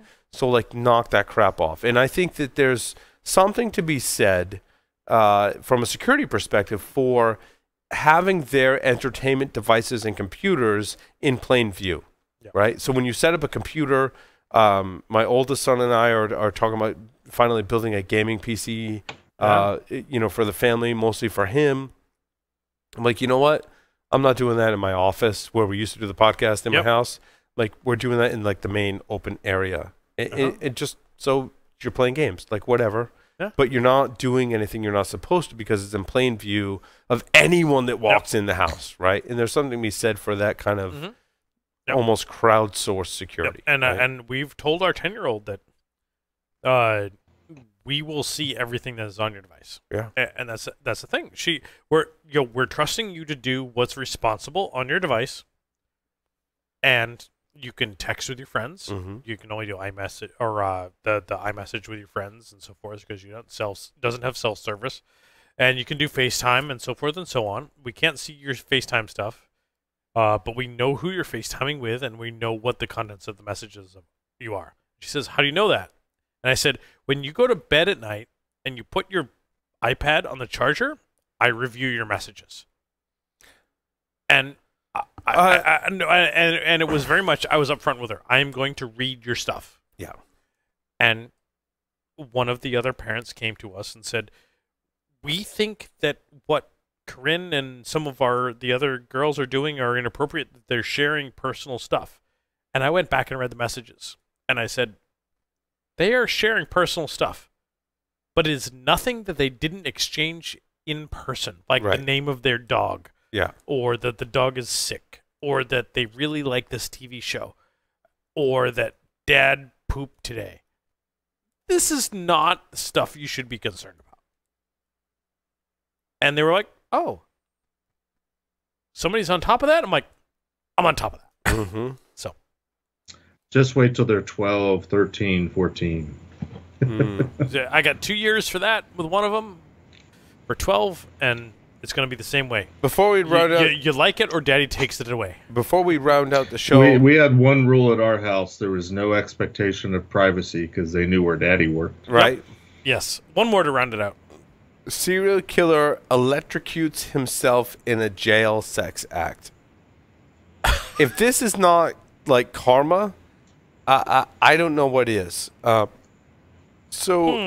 was a convicted serial killer. Titillating. Titillating, yes. It is titillating. He was in jail. He was 62. He was known as the Aachen Strangler. Aachen Strangler. Aachen Strangler basically lured women who were hitchhiking and murdered them. Convicted, went to jail. And let me see if I can find the best part. Not the best part, but I guess it is the best part of this story. That in prison while awaiting, I think he was on death row, he removed a cable from his bedside table lamp, wound it around his nipples and penis, and stuck the end into a power socket, ultimately killing himself. Yep. If that's not karma, I don't know what is. Taxpayers no longer had to pay for this person to be in prison any longer. Yep. And this is something that Doug White, if you catch up with Doug White and Black Hat and Has DEF CON, tried? What? No, it's called stereo stimming, but it's also called electrostimulation. Electrostimulation. Thank you, Larry. Electrostimulation was the ultimate demise of this person who was a serial killer, which, you know. If you think about this, he's in Germany, 220 volts at the outlet, AC, as opposed to our 110 AC and here in the U.S. And if he's attaching that is the nerdiest assessment of this story that we could possibly have, Larry. It's going to get nerdier. And if he's attaching it to both of his nipples, 220 volts AC across his nipples, passing through his chest. How many amps and ohms is that, Larry? Don't know. But he is passing that energy across his heart. Yes, you are absolutely correct. Creating an afibrillation problem. Right? Yeah, it's like someone cranked the paddles too high and shocked them. Like, seriously, Yeah. I've been there and in our old house. Kids, don't try this at Yeah. home. Our old house, positive was to ground in the house, and I went to go connect a cable TV cable, and I did this, 110 volts from right hand to left hand, and straight across my heart. I did that in my old house that we did podcasts in, right? Yep. And like I didn't have ground plugs in a lot of the house because it was like a 50-year-old plus house, and like I leaned against a metal rack. And the other side of my shoulder, like, touched, like, the metal frame to the furnace. I was like, and my head, like, was tingly. You had hair then? Yes. Yes, you had hair then. For my wedding. You had hair then. I had hair. You had hair then. So my hair was probably singeing, and my head really hurt and was tingly. Like, I had a really bad headache. Like, a headache, like, not like a typical headache, but, like, my scalp was on fire. You're lucky your heart didn't hurt. Yeah. Because when I had that happen, my heart hurt. My chest hurt. I was much younger then. That was probably the end of me. But back then, I was like, that really sucked. I got to go sit down for a few minutes, and then I'm fine. Yeah, that was. Don't do that. Don't. Electricity. One side to the other is bad. If you're going to work in the panel, ground is awesome. One hand behind your back, one hand at a time. Yeah. Because when you're the ground, it's bad. Yeah. Oh, man. I was the ground. Yep. Awful. Been there. Larry was the ground. Gentlemen, you're having too much fun with this, but I'm pretty sure the sun's coming up in Norway. Yeah. Yes, it is. and in Germany, where this guy got electrocuted. We're just ranting. In Germany. Jeff and Larry, thank you very much. Thank you, everyone, for listening and watching this edition of Paul's Security Weekly. See everyone next time.